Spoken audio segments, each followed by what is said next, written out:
The blessings of Sahaba and Ahlul Bayt. The blessings of Sahaba and Ahlul Bayt. The blessings of Sahaba and Ahlul Bayt. The blessings of Sahaba and Ahlul Bayt. الحمدللہ رب العالمین والصلاة والسلام علی سید المرسلین اما بعد فاعوذ باللہ من الشیطان الرجیم بسم اللہ الرحمن الرحیم الصلاة والسلام علیکہ یا رسول اللہ وعلی آلکہ واصحابکہ یا حبیب اللہ الصلاة والسلام علیکہ یا نبی اللہ وعلی آلکہ واصحابکہ یا نور اللہ۔ میرے میٹھے اور پیارے اسلامی بھائیوں اور مدنی چینل کے ناظرین، مدنی چینل کے سلسلے امت کی کشتی اور ستارے میں آپ سب کو مرحبا کہتے ہیں۔ الحمدللہ عز و جل اس سلسلے میں آج ہمارا نواں سلسلہ ہے۔ کنٹینیوسلی ہم آج نواں سلسلہ کر رہے ہیں، اور آج جن نفوس قدسیہ کو میرے آقا علیہ الصلوۃ والسلام نے امت کی کشتی فرمایا، جی ہاں، اہل بیت اطہار، ان کے فضائل، ان کے مناقب، اہل بیت کہتے کس کو ہیں، اور پھر ان سے ہمیں عقیدت و محبت کیسی ہونی چاہیے، اور ان کے فضائل کیا ہیں، پھر ساتھ ساتھ ان کی سیرت کے کچھ پیارے پیارے مدنی پھول، تاکہ ہم بھی اپنی زندگی ان کی سیرت کے مدنی پھولوں کے مطابق گزارنے کی کوشش کریں۔ تلاوت قرآن پاک، پھر نعت شریف، اور پھر آج کا پیارا موضوع صلو علی الحبیب صلی اللہ تعالی علی محمد صلی اللہ علیہ وسلم۔ الحمدللہ رب العالمین والصلاة والسلام علی سید المرسلین۔ فرمان مصطفیٰ صلی اللہ تعالی علیہ وسلم، نیت المؤمن خیر من عملی، یعنی مسلمان کی نیت اس کے عمل سے بہتر ہے۔ اچھی نیت نہ ہو تو عمل کا ثواب نہیں ملتا، اس لیے میں نیت کرتا ہوں رضا الہی عز و جل ثواب آخرت کے لیے تلاوت قرآن پاک کرنے کی سعادت حاصل کروں گا۔ آپ بھی مدنی چینل کے ناظرین بھی رضا الہی عز و جل ثواب آخرت کے لیے توجہ ادب کے ساتھ تلاوت قرآن پاک سننے کی سعادت حاصل کریں۔ اعوذ باللہ من الشیطان الرجیم،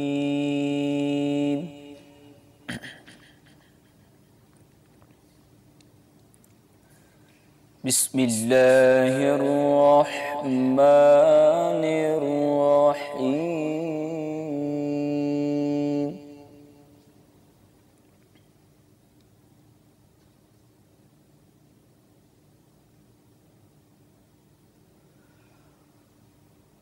والضحى والليل إذا سجى ما ودعك ربك وما قلى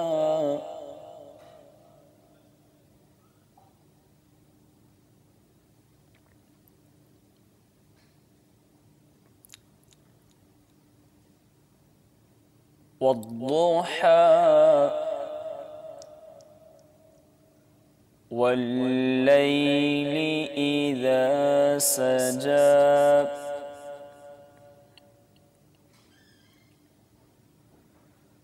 ما ودعك ربك وما قلى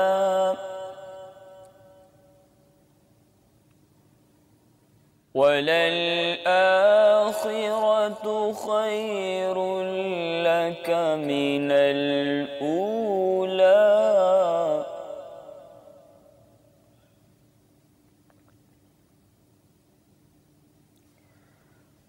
ولسوف يعطيك ربك فترضى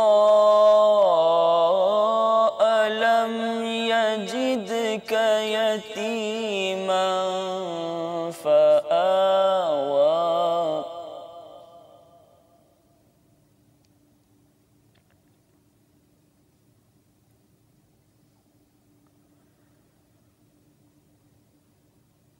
ولسوف يعطيك ربك فترضى ألم يجدك يتيما فآوى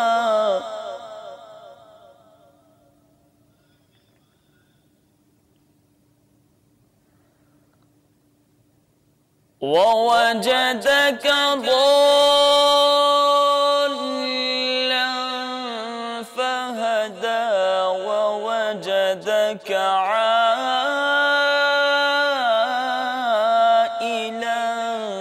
فأغنى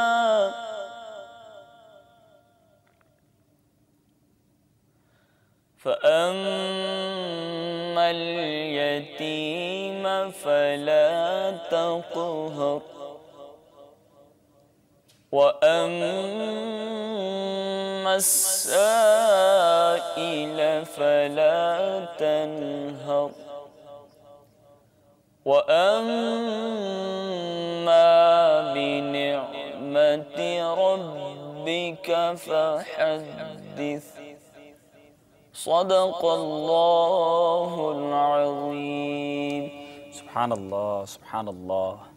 میرے میٹھے میٹھے اور پیارے پیارے اسلامی بھائیوں، امت کی کشتی اور ستارے آج ہمارا سلسلہ ہے، اور آج انشاءاللہ اہل بیت اطہار ان کا تذکرہ خیر ہوگا۔ اللہ تعالیٰ ان کے تذکرہ خیر کی برکت سے ہم سب پر انوار و تجلیات کی بارش برسائے۔ وقت ہوا ہے نعت رسول مقبول کا، آئیے نعت شریف سنتے ہیں۔ صلو علی الحبیب صلی اللہ تعالی علی محمد صلی اللہ علیہ وسلم۔ صلو علی الحبیب صلی صلی اللہ اللہ علیہ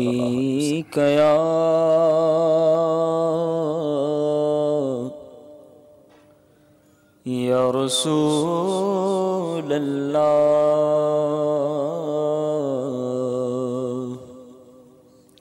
وسلم علیک یا حبیب اللہ۔ سیدی اعلیٰ حضرت کا بہت ہی پیارا کلام سبحان اللہ۔ پڑھنے کی سعادت حاصل کروں گا، ہو سکے تو تمام اسلام بھی اس میں میرے ساتھ شریک ہو جائیں۔ فرماتے ہیں،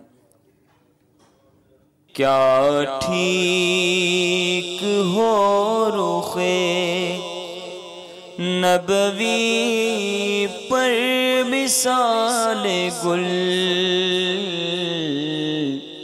کیا ٹھیک ہو رخ نبوی پر مثال گل، پامال جلوائے کف پاہ جمال گل، پامال جلوائے پاہ جمال گل، کیا ٹھیک ہو رخ نبوی پر مثال گل، جنت ہے ان کے جلوہ سے جویا رنگ و بو، جنت ہے ان کے جلوہ سے جویا رنگ و بو، جنت ہے ان کے جلوہ سے جویا رنگ و بو، اے گل ہمارے گل، اے گل ہمارے گل سے گل کو سوال گل۔ میرے میٹھے میٹھے اور پیارے پیارے اسلامی بھائیوں، اعلیٰ حضرت رحمۃ اللہ تعالیٰ علیہ کے کچھ اشعار ایسا لگتا ہے کہ خود پکارتے ہیں کہ اس شعر کے بارے میں کچھ کہا جائے۔ کہتے ہیں نا بے اختیار اعلیٰ حضرت سے سچی بات تو یہ کہ امام اہل سنت سے پیار کرنے کے لیے ان کی شاعری کافی ہے، اگر وہ سمجھ آ جائے تو بندہ امام اہل سنت کا دیوانہ بن جائے۔ اب ذرا اس شعر کو، اس کی خوبصورتی دیکھیں، بہت کچھ کہا جا سکتا ہے، ایک ہی لفظ کو 4 بار ایک ہی مصرعے کے اندر استعمال کرنا اور اس خوبصورت انداز میں کرنا، اور کتنی پیاری بات، یعنی پھول کی بات ہو رہی ہے، گل کی بات ہو رہی ہے، اور وہاں خوبصورت ترین جگہ اگر کسی کو اللہ تعالیٰ کی رحمت کا مظہر کسی جگہ کو کہا جائے تو وہ جنت ہے۔ مگر جنت جو ہے وہ بھی اس اپنے رنگ و بو کے لیے، اپنی خوبصورتی کے لیے، اپنی تزین و آرائش کے لیے اگر کسی چیز کی مشتاق ہے تو وہ نبی پاک کے جلوے ہیں۔ میرے آقا کے جلوے کی برکت سے جنت اپنی آرائش چاہتی ہے، جنت ہے ان کے جلووں سے، جنت ہے ان کے جلوہ سے، جویائے رنگ و بو۔ پھر کیا کہتے ہیں؟ اے گل ہمارے گل سے ہے، گل کو سوال گل۔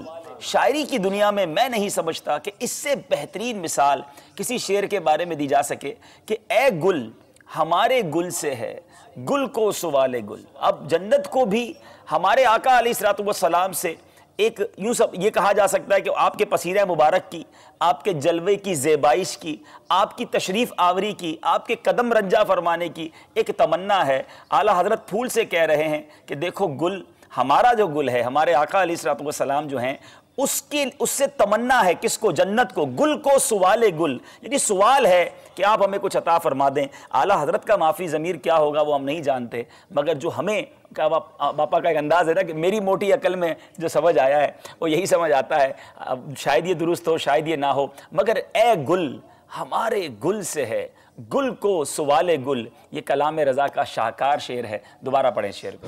جنت ہے ان کے جلوہ سے جو آئے رنگ و بو، جنت ہے ان کے جلوہ سے جو آئے رنگ و بو، اے گل ہمارے گل سے ہے گل کو سوال گل، اے گل ہمارے گل سے ہے گل کو سوال گل، اور ان کے قدم سے سلعائے غالی ہوئی جینا، ان کے قدم سے سلعائے غالی ہوئی جینا، ان کے قدم سے سلعائے غالی ہوئی جینا، واللہ ہمیرے گل سے جلال گل، کیا بات ہے، سبحان اللہ سبحان اللہ، واللہ ہمیرے گل سے کیا بات ہے، کیا بات ہے، سبحان اللہ۔ جلال گل،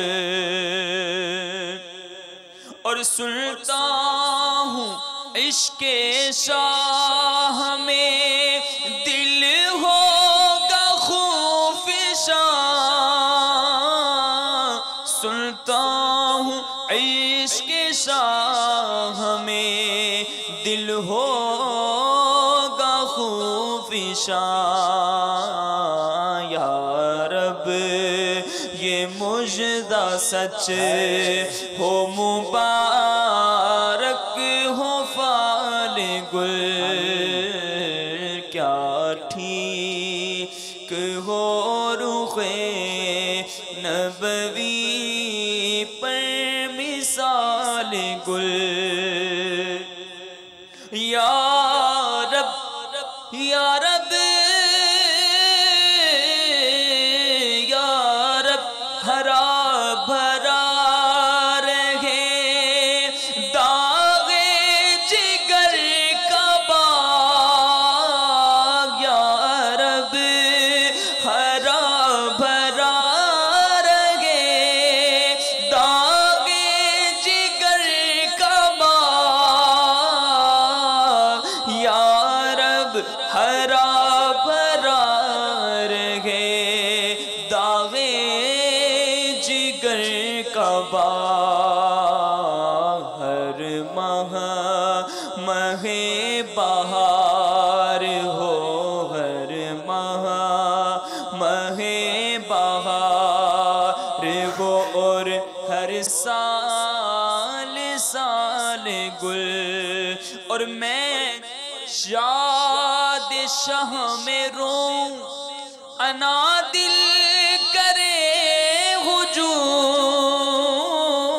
ہجوم میں یاد شاہ میں روں تو انا دل کرے ہجوم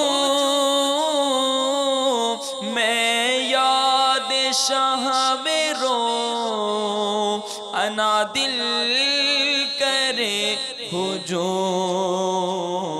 ہر اشک لالا فام ہو ہر اشک لالا فام پہ ہو احتمال گل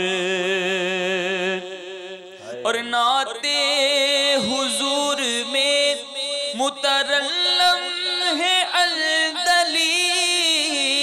الدلیل نعت حضور میں مترنم ہے الدلیل نعت حضور میں مترنم ہے الدلیل شاخوں کے جھومنے سے شاخوں کے جھومنے سے عیاں وجد و حال گل کیا ٹھیک ہو رخ نبوی پر وصال گل اور شیخین ادھر نثار غنی و علی ادھر شیخین ادھر نثار غنی و علی ادھر غنچہ ہے بلبلوں کا غنچہ ہے بلبلوں کا یمین و شمال گل غنچہ ہے بلبلوں کا یمین و شمال گل سبحان اللہ دیکھا تھا خواب خار حرم عندلیب نے دیکھا تھا خار دیکھا تھا خواب خار حرم عندلیب نے دیکھا تھا خواب خار حرم عندلیب نے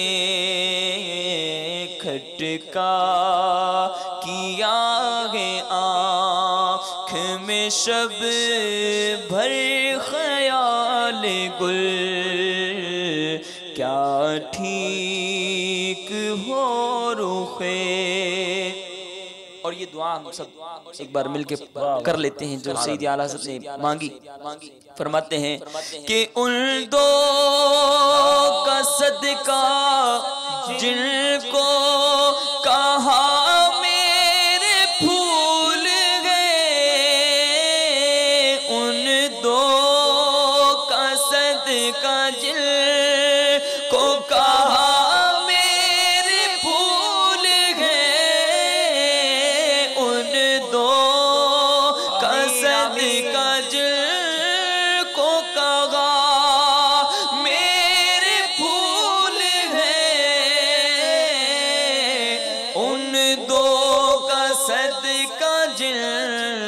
کو کہا میرے پھول ہیں کیجے رضا کو حشر میں خندہ مثال گل کیجے ہم سب کو حشر میں خندہ مثال گل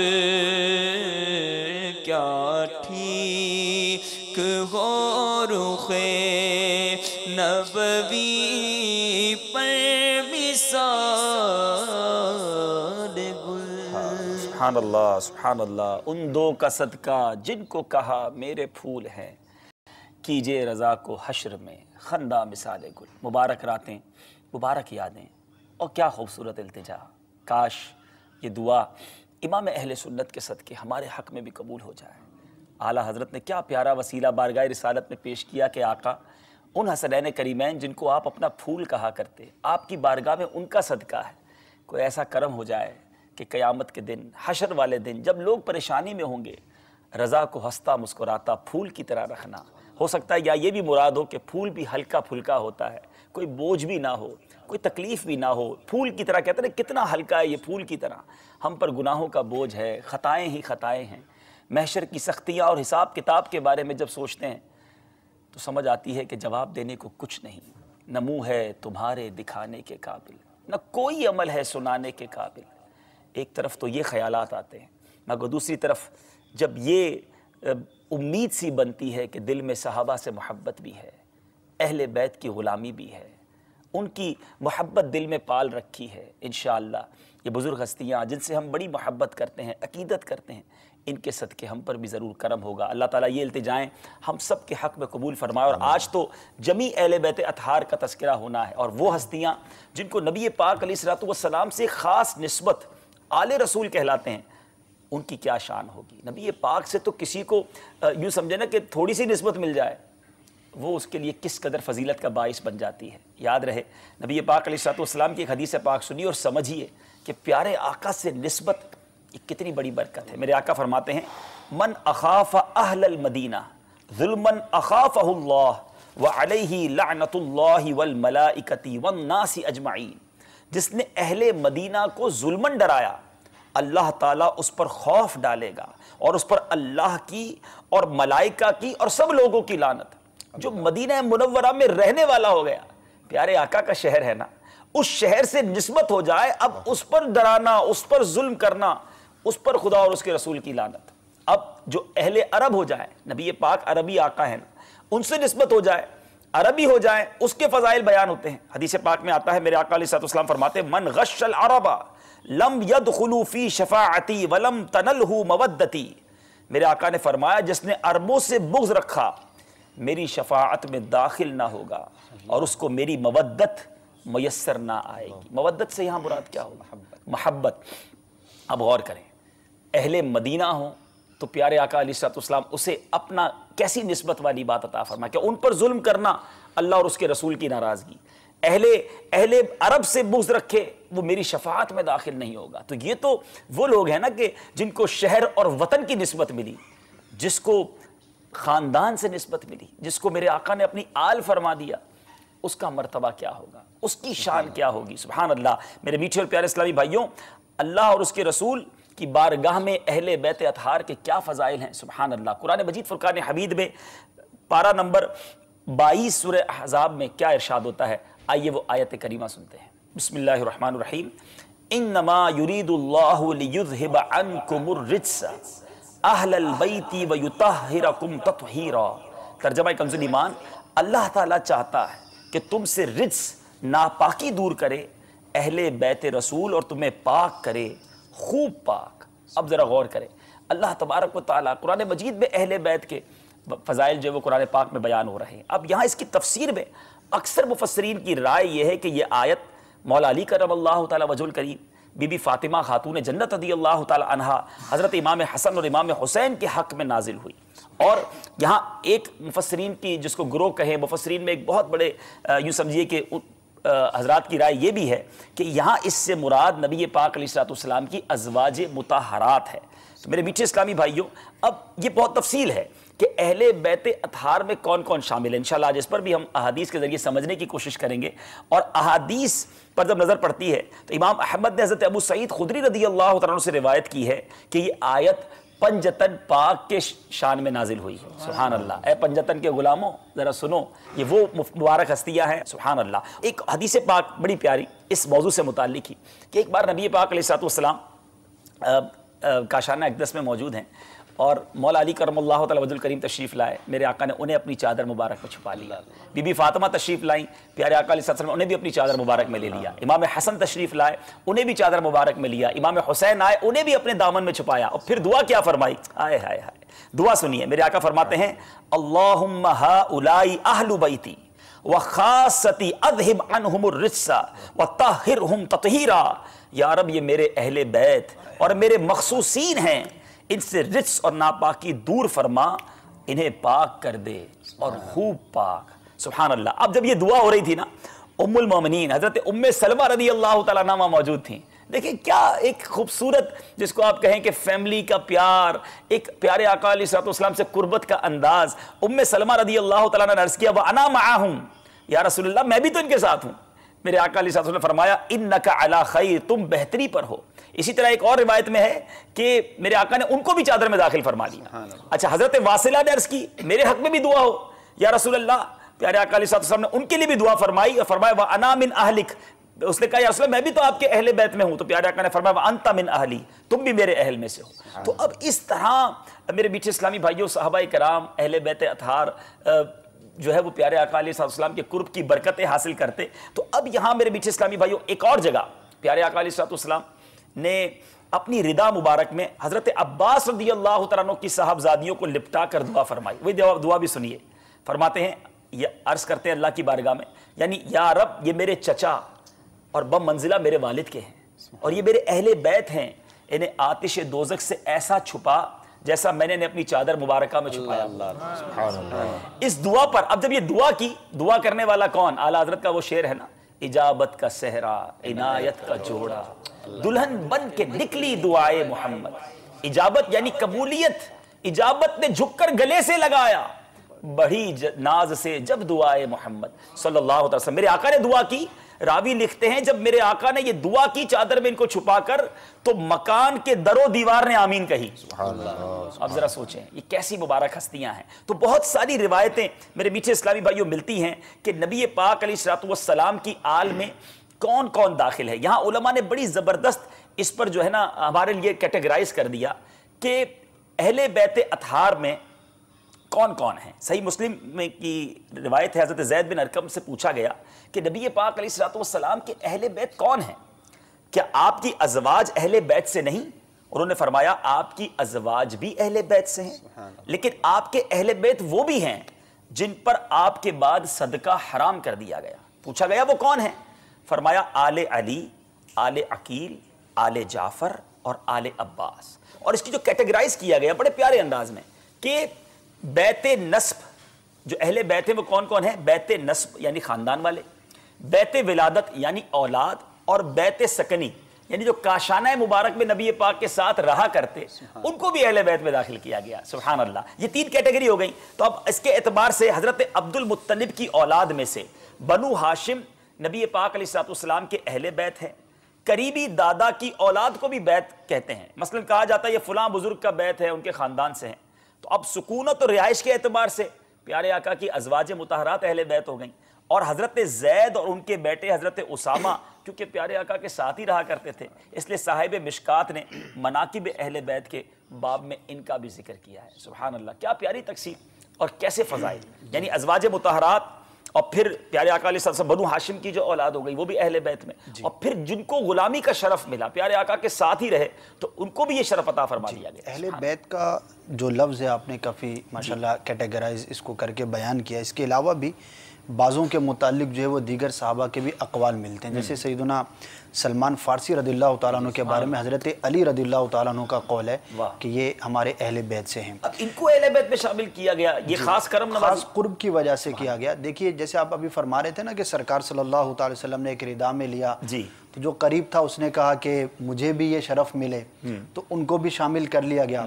تو اب اس میں کیا ہوتا ہے, یہ خاص فضیلت انہی کی ہے کہ جن کو پہلے بیان کیا گیا, اور پھر اس پر شفقت ان پر ہے جس نے عرض بھی کر دی, اعزازی کہا جائے گا, اعزازی طور پر ہیں جیسے. تو اب سرکار صلی اللہ تعالی علیہ وآلہ وسلم نے اہل بیت کے بارے میں جو احکامات ارشاد فرمائے، جو فضائل اور وہ مناقب بیان کیے گئے، اس کی بڑی تفصیل ہے، اور صحابہ کرام علیہم رضوان کے جو تقسیم ہے وہ بہت سارے اعتبار سے ہے، سبحان اللہ، اور ہر ایک گروہ کے بارے میں آقا صلی اللہ تعالی وسلم نے الگ الگ اقوال ارشاد فرمائے۔ اچھا، بعض وہ ہیں کہ جن کے بارے میں قرآن میں خاص کیٹیگری کو بیان کیا گیا، اچھا بعض وہ ہیں کہ جن کو احادیث کے اندر بیان کیا گیا۔ اب دیکھیں جیسے اہل بیت کی ایک یہ تقسیم ہے، اسی طرح ایک عمومی فضیلت ہے قرآن کے اندر جو تمام ہی صحابہ کے بارے میں ہے کہ اللہ تبارک و تعالیٰ نے سب کے ساتھ جو ہے وہ حسنہ کا وعدہ فرمایا۔ پھر اس میں ایک گروہ ہے عشرہ مبشرہ کا، اسی طرح شیخین کا جو لفظ ہے، سیدنا صدیق اکبر اور فاروق اعظم، ایک یہ کیٹیگری ہے۔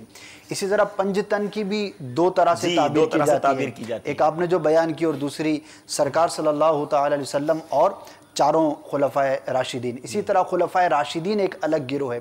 اسی طرح اصحاب بدر کے الگ فضائل بیان کیے گئے۔ اچھا، ہجرت مدینہ سے قبل کے صحابہ اور بعد کے صحابہ، ان کی ایک الگ کیٹیگری ہے۔ بیت رضوان والے، ان کو الگ سے فضائل کے اندر شامل کیا گیا ہے۔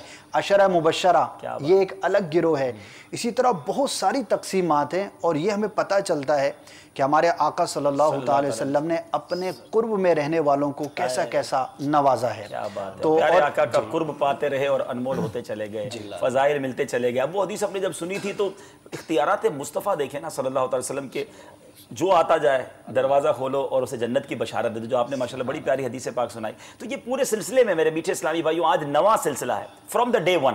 اگر آپ غور کریں کہ سیدنا ابوبکر صدیق رضی اللہ تعالیٰ عنہ کے فضائل سے ہم چلے تھے، خلفائے راشدین کے فضائل، پھر اس کے بعد ہم نے بقیہ عشرہ مبشرہ کے فضائل سنے، پھر ہم نے الحمدللہ خاتون جنت، ازواج مطہرات، حسنین کریمین کے فضائل سنے۔ یہ وہ مبارک ہستیاں ہیں، دیکھیں نا، امت کی کشتی اور ستارے۔ تذکرہ ہی ان لوگوں کا ہے جس کا امت کو سہارا ہے۔ میں نے عرض کیا تھا شروع میں کہ ہمیں ایک آسرا ضرور ہے، ایک دل کو دلاسا ملتا ہے، ہم گناہگار سہی، ہم خطاکار سہی، مگر ہمیں صحابہ سے بھی پیار ہے، ہمیں اہل بیت سے بھی پیار ہے، اور انشاءاللہ دو جہاں میں اپنا بیڑا پار ہے۔ آپ بھی دل میں محبت ضرور رکھیں، مگر آج یہ بھی بات کریں گے کہ محبت کا تقاضا کیا فقط نیاز پکا لینا، ان کے نام کے جناب ڈارے لگا دینا یہی کافی ہے، یا محبت کچھ اور تقاضا بھی کرتی ہے؟ اس پر بھی انشاءاللہ مدنی پور حاصل کریں گے۔ آپ کی کالز سلسلے میں شامل کرتے ہیں۔ صلو علی الحبیب صلی اللہ تعالی علی محمد صلی اللہ علیہ وسلم۔ السلام علیکم۔ وعلیکم السلام ورحمۃ اللہ وبرکاتہ۔ میرا نام محمد عمران افضل ہے جی، اسٹوکن ٹرینٹ انگلینڈ سے بات کر رہا ہوں۔ ماشاءاللہ آپ کا یہ سلسلہ بہت اچھا جا رہا ہے، اللہ پاک آپ کو خیر و برکت عطا کرے۔ اب تو جا رہا ہے، بہت اچھی باتیں آپ بتا رہے ہو۔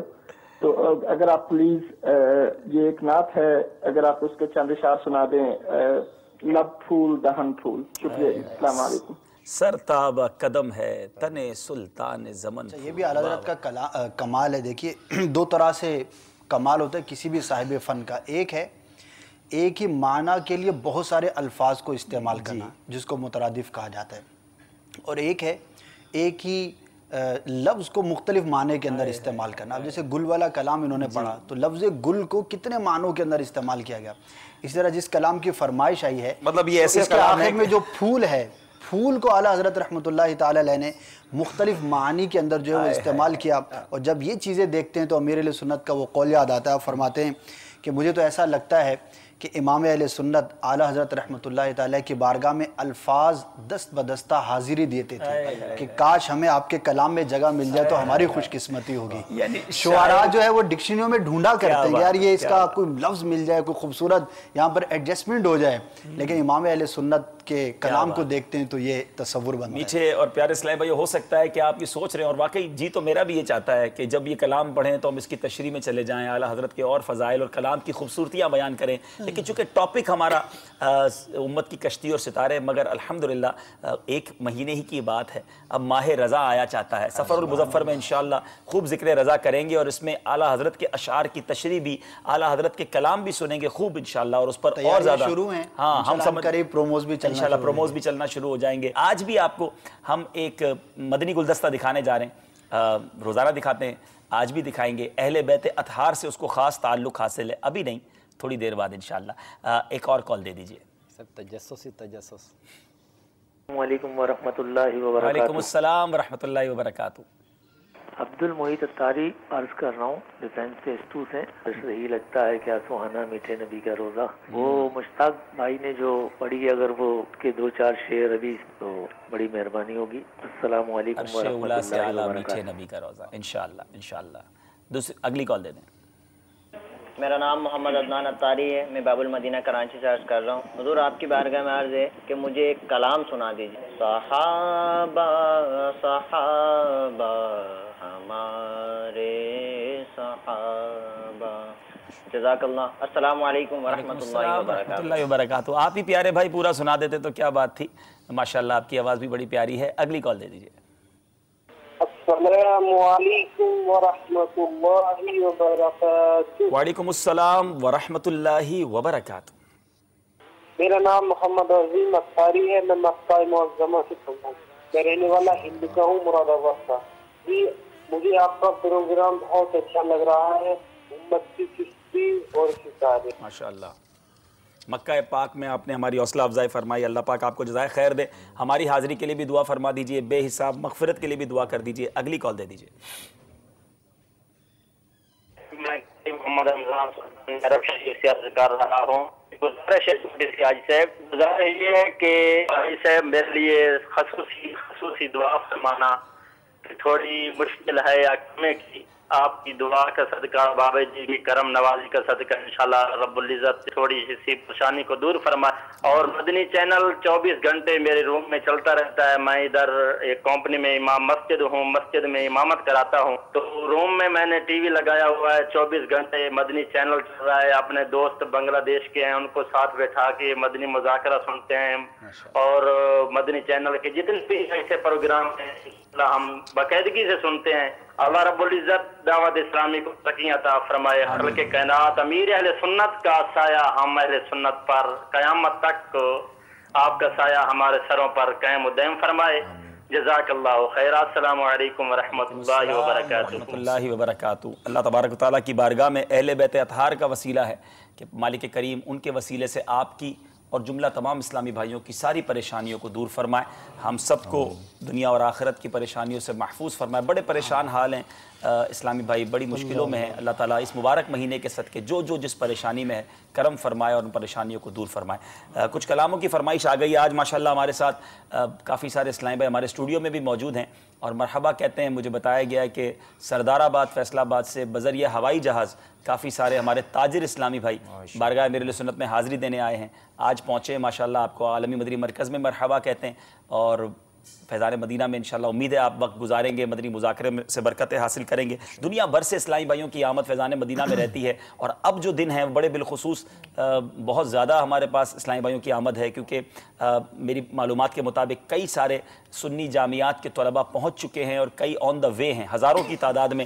انشاءاللہ کل سے مدنی مذاکروں میں ناظرین بھی دیکھیں گے کہ یہ طلباء امیر علیہ سنت کی بارگاہ میں حاضر ہو رہے ہیں، تاجران حاضر ہو چکے ہیں، اور بھی بہت سارے اسلام بھائی۔ اس وقت فیضان مدینہ میں ایک بہار کا سما ہے، کچھ آ رہے ہیں اور ہزاروں قافلے میں سفر کر قافلوں چکے ہیں۔ کی تو جو ریل پیل ہے وہ تو ماشاءاللہ خبر تھی، ماشاءاللہ سن کے دل خوش ہو حیران ہو گئے کلم کہ ایک ڈویژن سے، باب المدینہ کے ایک ڈویژن کی کارکردگی میں سن رہا تھا کہ ایک ڈویژن سے 1000 سے زیادہ اسلام بھائی قافلے میں سفر کر چکے تھے، ایک ڈویژن سے، ایک کابینہ سے 3000 سے زیادہ اسلام بھائی قافلے میں سفر کر چکے تھے، اور ہزاروں کی تعداد میں باب المدینہ نہ صرف بلکہ پورے پاکستان میں اسلام بھائی مدنی قافلوں میں ہیں، اور انشاءاللہ امید ہے بلکہ نہ صرف پاکستان بلکہ ہند میں اور ہر جگہ مدنی قافلوں کی بہاریں ہیں۔ جو مدنی قافلوں کے مسافر ہیں اللہ تعالیٰ ان سب کا سفر اپنی بارگاہ میں قبول فرمائے، جو نہیں کر سکے اب تک سفر انہیں بھی سفر کرنا چاہیے، اور جو یہاں فیضان مدینہ دور دراز سے سفر کر کے آئے ہیں رب کریم ان کا سفر بھی اپنی بارگاہ میں قبول فرمائے۔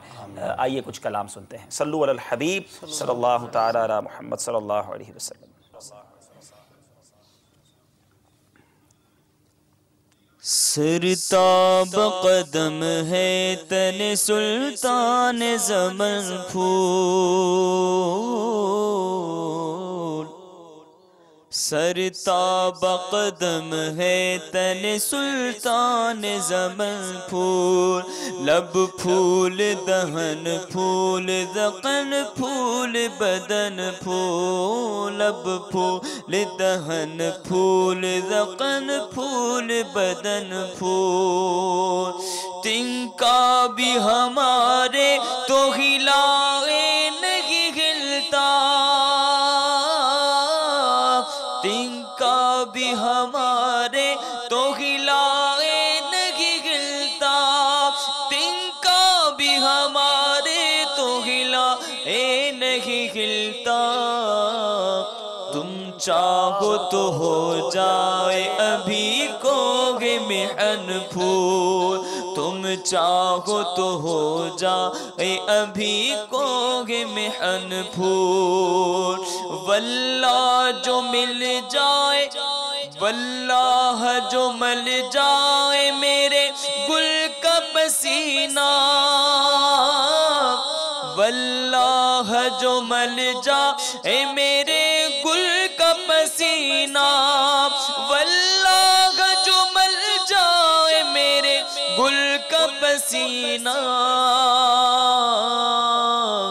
مانگے نہ کبھی عطر نہ پھر چاہے دلہن پھول، مانگے نہ کبھی عطر نہ پھر چاہے دلہن پھول، اور کیا بات رضا اس چمنستان کرم کی، کیا بات رضا اس چمنستان کرم کی، کیا بات رضا اس چمنستان کرم کی، زہرا ہے کلی جس میں حسین اور حسن پھول، زہرا ہے کلی جس میں حسین اور حسن پھول۔ سبحان اللہ، کیا بات ہے، کیا بات رضا اس چمنستان کرم کی۔ اعلیٰ حضرت ایک خوبصورت باغ کا تذکرہ بھی کس پیارے انداز میں کر رہے ہیں کہ وہ کرم کا چمنستان ہے جہاں سے کرم کے چشمے پھوٹتے ہیں، اور زہرا بی بی فاطمہ خاتون جنت کا بڑا پیارا لقب ہے، آپ کو زہرا کہا جاتا، اور اس کا مطلب بھی کلی ہے، زہرا ہے کلی۔ اور پھر حدیث پاک کی طرف کیا خوبصورت کمال ہے، امام حسنین کریمین کو پھول کہا، اب پھول اور کلی کو ملا کے چمنستان کرم کی بات کی، سبحان اللہ، بغیر آپ نہیں رہ سکے نا، میں کیسے رہ سکتا ہوں؟ اعلیٰ حضرت کے اتنے خوبصورت اشعار ہوں تو کچھ نہ کچھ اس پر برکتی لینے کے لیے عرض کر رہے ہوتے ہیں۔ سبحان اللہ، سبحان اللہ۔ کچھ فضائل اہل بیت اطہار کے، پیارے آقا علیہ السلام کی اتنی احادیث، سرکار دو عالم صلی اللہ علیہ وسلم نے ارشاد فرمایا، میں تم میں دو چیزیں چھوڑتا ہوں، جب تک تم انہیں نہ چھوڑو گے ہرگز گمراہ نہ ہوگے، ایک کتاب اللہ، ایک میری آل۔ سبحان اللہ، اب ذرا غور کریں کس قدر پریورٹی والی بات ہے، کس قدر بڑی بات ہے کہ کتاب اللہ کے بعد جس کا تذکرہ کیا وہ اپنی آل کا تذکرہ کیا۔ فضائل فضائل احادیث میں کیا فرماتے ہیں؟ سبحان اللہ۔ اہل بیت کرام کی ان کی عظمت، ان کے فضائل، وہ تو کتب احادیث کے اندر بھرے پڑے ہیں، مختلف قسم کے، بلکہ پورے پورے باب ان پر باندھے گئے ہیں۔ نبی کریم علیہ السلام کی ایک حدیث، اور یہ حدیث پاک ہمارے سلسلے کا ایک حصہ بھی ہے۔ واہ واہ واہ۔ اس حدیث کے راوی حضرت ابو ذر غفاری بھی ہیں، اور اس کے علاوہ حضرت عبداللہ بن زبیر سے بھی یہ روایت ہے، ابن عباس سے بھی ہے، حضرت ابو سعید خدری سے بھی ہے، کافی سارے صحابہ کرام علیہم رضوان اس حدیث کے راوی ہیں۔ حضرت ابو ذر غفاری آپ کہتے ہیں کہ سمعت النبی صلی اللہ علیہ وسلم یقول، کہ میں نے نبی کریم علیہ السلام کو فرماتے سنا کہ الا ان مثل اہل بیتی فیکم مثل سفینۃ نوح، فرمایا کہ میری اہل بیت کی مثال تم میں ایسی ہے جس طرح کہ نوح علیہ السلام کی کشتی، من راکبہا نجا ومن تخلف عنہا ہلاکا، کہ جو اس پہ سوار ہو گیا وہ نجات پا گیا، اور جو پیچھے ہٹا رہا ہلاک ہو گیا۔ سبحان اللہ، سبحان اللہ۔ اب یہاں تک تو حدیث بڑی مشہور ہے، لیکن آگے ایک الفاظ حضرت ابو سعید خدری رضی اللہ تعالیٰ کی روایت کے، وہ بڑے دلچسپ ہیں۔ اس میں الفاظ یہ ہیں کہ ارشاد فرمایا وَإِنَّمَا مَثَلُ أَهْلِ بَيْتِ مَثَلُ بَابِ حِتَّةٍ فِي بَنِي إِسرَائِيلَ مَنْ دَخَلَهُ غُفِرَ لَهُ، ارشاد فرمایا کہ میری اہل بیت کی مثال وہ باب حتہ جو بنی اسرائیل کا تھا، کہ وہ بنی اسرائیل کو حکم ہوا کہ انہوں نے نافرمانی کی، اور نافرمانی کرنے کی بنیاد پر رب تعالیٰ کی بارگاہ میں توبہ کی، تو رب نے ارشاد فرمایا کہ تم باب حتہ کے اندر داخل ہو تو تمہاری مغفرت کر دی جائے گی۔ تو ارشاد فرمایا کہ میری اہل بیت کی مثال وہ باب حتہ کی طرح ہے کہ گویا کہ اہل بیت کرام کے ساتھ محبت کرو گے تو رب تعالیٰ تمہارے گناہوں کو مٹا دے گا۔ سبحان اللہ، سبحان اللہ، سبحان سبحان اللہ۔ اللہ۔ تو اہل بیت کرام کی محبت، یہ ان کی الفت، یہ انتہائی ضروری ہے۔ یہ کہا جا سکتا ہے کہ ہمارے ایمان کا تقاضا ہے، اگر اہل بیت اطہار کی محبت دل میں ہے، ایمان کی مضبوطی کے لیے ضروری ہے، کیونکہ جس طرح کے فرامین مصطفیٰ ملتے ہیں تو اہل بیت اطہار سے محبت نہیں تو پھر تو ایمان ہی قابل نہیں ہو سکتا نا، کیونکہ یہ محبت بھی دراصل نبی پاک علیہ السلام کی محبت ہے۔ بے شک نبی کریم صلی اللہ علیہ وسلم کی باقاعدہ اس کے بارے میں حدیث شریف ہے۔ آپ نے ارشاد فرمایا کہ احب اللہ لما یغذوکم بہ من نعمہ، کہ اللہ تبارک و تعالیٰ سے محبت اس لیے کرو کہ رب تعالیٰ جل جلالہ وہ تمہیں نعمتیں عطا فرما رہا ہے۔ فرمایا وَأَحِبُّونِي بِحُبِّ اللَّهِ، اور اور میرے ساتھ محبت اللہ کی محبت کی وجہ سے کرو۔ وَأَحِبُّوا أَهْلَ بَيْتِي لِحُبِّي، اور فرمایا کہ میری اہل بیت کے ساتھ محبت میری محبت کی وجہ سے۔ سبحان اللہ، سبحان اللہ۔ تو اب یقیناً پتہ چلا کہ جو اہل بیت کرام کی محبت ہے وہ نبی کریم علیہ السلام کی محبت کے لیے ایک زینہ ہے، اور یہ زینہ اگر طے ہوگا تو آگے سرکار کی محبت اور سرکار دو عالم صلی اللہ علیہ وسلم کی محبت یہ رب تعالیٰ کی محبت کی طرف لے کے جائے گی۔ سبحان اللہ۔ میرے میٹھے اور پیارے اسلامی بھائیوں، مدنی چینل کے ناظرین، فضائل اہل بیت سن رہے ہیں۔ ایک بڑی خوبصورت حدیث پاک، درود پاک ہم اور آپ سارے پڑھتے ہیں، مگر درود پاک کے بارے میں ایک بڑی جس کو کہنا دلچسپ معلومات اور یونیک بات کہ حضرت کعب بن عجرہ رضی اللہ عنہ فرماتے ہیں، میں نے نبی کریم علیہ السلام کی بارگاہ میں عرض کی، یا رسول اللہ صلی اللہ تعالیٰ علیہ وسلم، ہمیں رب تعالیٰ نے آپ پر سلام بھیجنے کا طریقہ تو سکھا دیا ہے، آپ یہ فرمائیں کہ ہم آپ پر درود کیسے پیش کریں؟ نبی پاک علیہ السلام نے ارشاد فرمایا، تم اس طرح درود بھیجو، اللہم صلی علی محمد وعلی آل محمد کما صلیت علی ابراہیم وعلی آل ابراہیم انک حمید مجید، پورا درود ابراہیم جو ہے۔ اس سے معلوم ہوا کہ درود بھیجنے کے حکم کی تعمیل میں نبی پاک علیہ السلام نے اپنے ساتھ اپنی آل کو بھی شامل کر کے ان کی عظمت کو اجاگر کیا۔ اور آپ کا ایک اور ارشاد گرامی سنیے، فرماتے ہیں مجھ پر کٹا ہوا درود نہ بھیجو۔ عرض کی گئی کٹا ہوا درود کیا ہے؟ فرمایا صرف اللہم صلی علی محمد کہنا، تم یوں کہا کرو اللہم صلی علی محمد وعلی آل محمد۔ تو جب بھی درود بھیجیں کوشش کریں کہ نبی پاک علیہ السلام کی آل کو شامل کیا جائے۔ اب اس سے اندازہ ہوتا ہے کہ خود نبی پاک علیہ السلام کا اپنی آل سے محبت اور امت کی تعلیم کہ کس طرح امت جو ہے سرکار علیہ السلام کی آل سے محبت فرمائے۔ تو فضائل ہی فضائل ہیں۔ سیدنا سلمان فارسی رضی اللہ عنہ کا تذکرہ ہوا، بڑے دلچسپ واقعات ہیں ان کی سیرت کے، کچھ اس بارے میں ارشاد فرمائیں۔ ماشاءاللہ ان کی سیرت تو بڑی ہی طویل ہے، چند واقعات عرض کروں گا، اور سب سے جو ایک طویل بھی ہے لیکن مختصر بیان کروں گا، دلچسپ بھی ہے، آپ کے ایمان لانے کا جو واقعہ ہے۔ آپ جو ہے وہ ایران اور فارس یہ جو علاقہ ہے، یعنی فارسی سے مراد ایران فارس کے تھے، یہ علاقہ جو ہے نا، اب کی تقسیم اور ہوگی، اس زمانے کی کچھ اور ہوگی، لیکن علاقہ یہی ہے۔ آپ اہل عرب میں سے نہیں تھے، آپ یہاں کے رہنے والے تھے، لیکن اللہ تبارک و تعالیٰ نے آپ کے دل میں حق کی تلاش اور جستجو ڈال دی تھی۔ آپ بہت بڑے عالم تھے، یعنی قرآن سے جو پہلے کی انجیل اور تورات وغیرہ جو کتابیں تھیں ان کے بھی بہت بڑے عالم تھے۔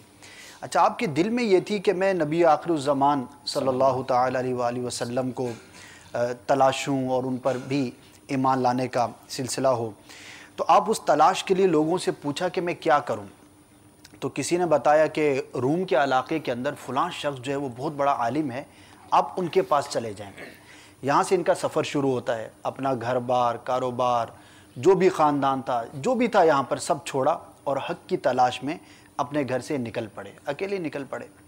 روم پہنچے، وہاں پر گئے، اس شخص سے ملے، وہ اپنے زمانے کی کتاب کا بہت بڑا عالم تھا، اور آپ نے جا کر کہا کہ میں آپ کے ساتھ وقت گزارنا چاہتا ہوں، اللہ نے جو آپ کو علم دیا ہے آپ مجھے سکھائیے گا، اور اس کے بدلے میں آپ کی خدمت کروں گا، یعنی خدمت کرنے پر آپ راضی ہو گئے۔ اس نے جو ہے ان کو قبول کر لیا، کچھ عرصہ آپ اس کے ساتھ رہے، جب اس کے وصال کا وقت قریب آیا تو آپ رونے لگے۔ اس نے پوچھا کہ آپ کیوں روتے ہیں؟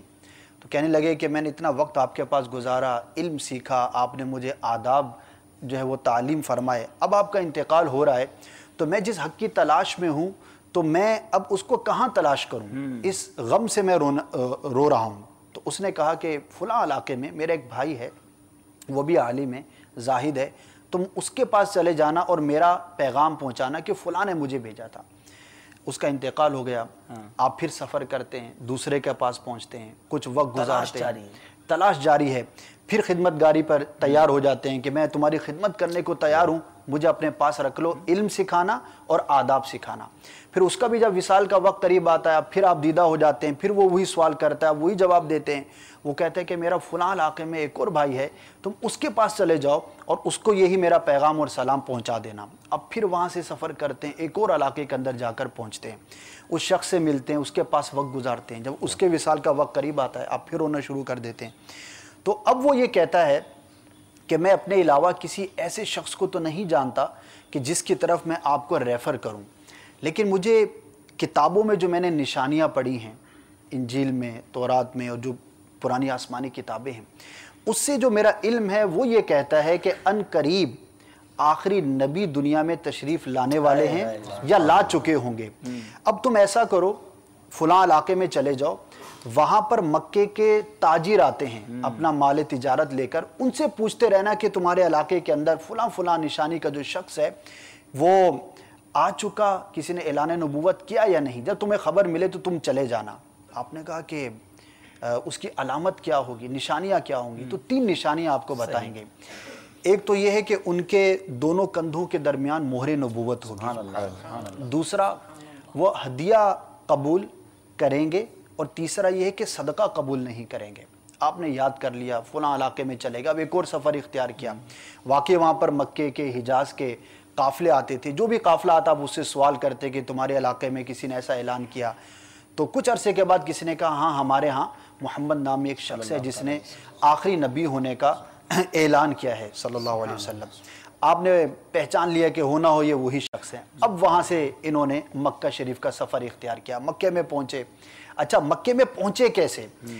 ان قافلے والوں سے کہنے لگے، زیادہ سفر تو تھا نہیں، ویسے مسافر تھے، جس کے پاس رہتے تھے اس کا انتقال ہو گیا، تو آپ نے فرمایا کہ مجھے اپنا غلام بنا لو، اپنے ساتھ مکے لے جاؤ، چاہو تو وہاں جا کر آزاد کر دینا، چاہو تو بیچ دینا، اور چاہو تو وہاں پر مجھ سے خدمت لیتے رہنا، اور راستے میں بھی میں تمہاری خدمت کرنے کو تیار ہوں۔ یعنی یہ جو جذبہ ہے آپ کا اور پورے واقعے کے اندر کہ علم دین اور حق کی تلاش کے لیے آپ نے اپنے آپ کو غلام بنا دیا اور خدمت کر رہے ہیں، کوشش کر رہے ہیں، محنت کر رہے ہیں۔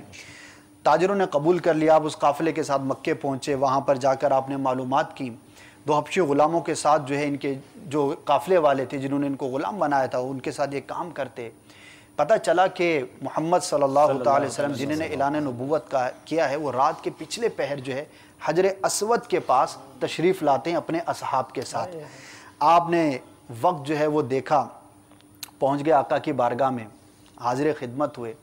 آپ فرماتے ہیں کہ کچھ گفتگو ہوئی اور ابھی تک ایمان نہیں لائے تھے، اظہار نہیں کیا تھا، کیونکہ وہ علامات دیکھنی تھی، کنفرم بھی تو کرنا تھا، 3 علامتیں تھیں۔ تو فرماتے ہیں کہ میں جو ہے وہ آقا صلی اللہ علیہ وسلم کے قریب گیا تو آپ نے ایک چادر لپیٹی ہوئی تھی، میں آپ کے پیچھے کی طرف چلا گیا، پشت کی طرف کسی بہانے سے کہ مہر نبوت دیکھوں۔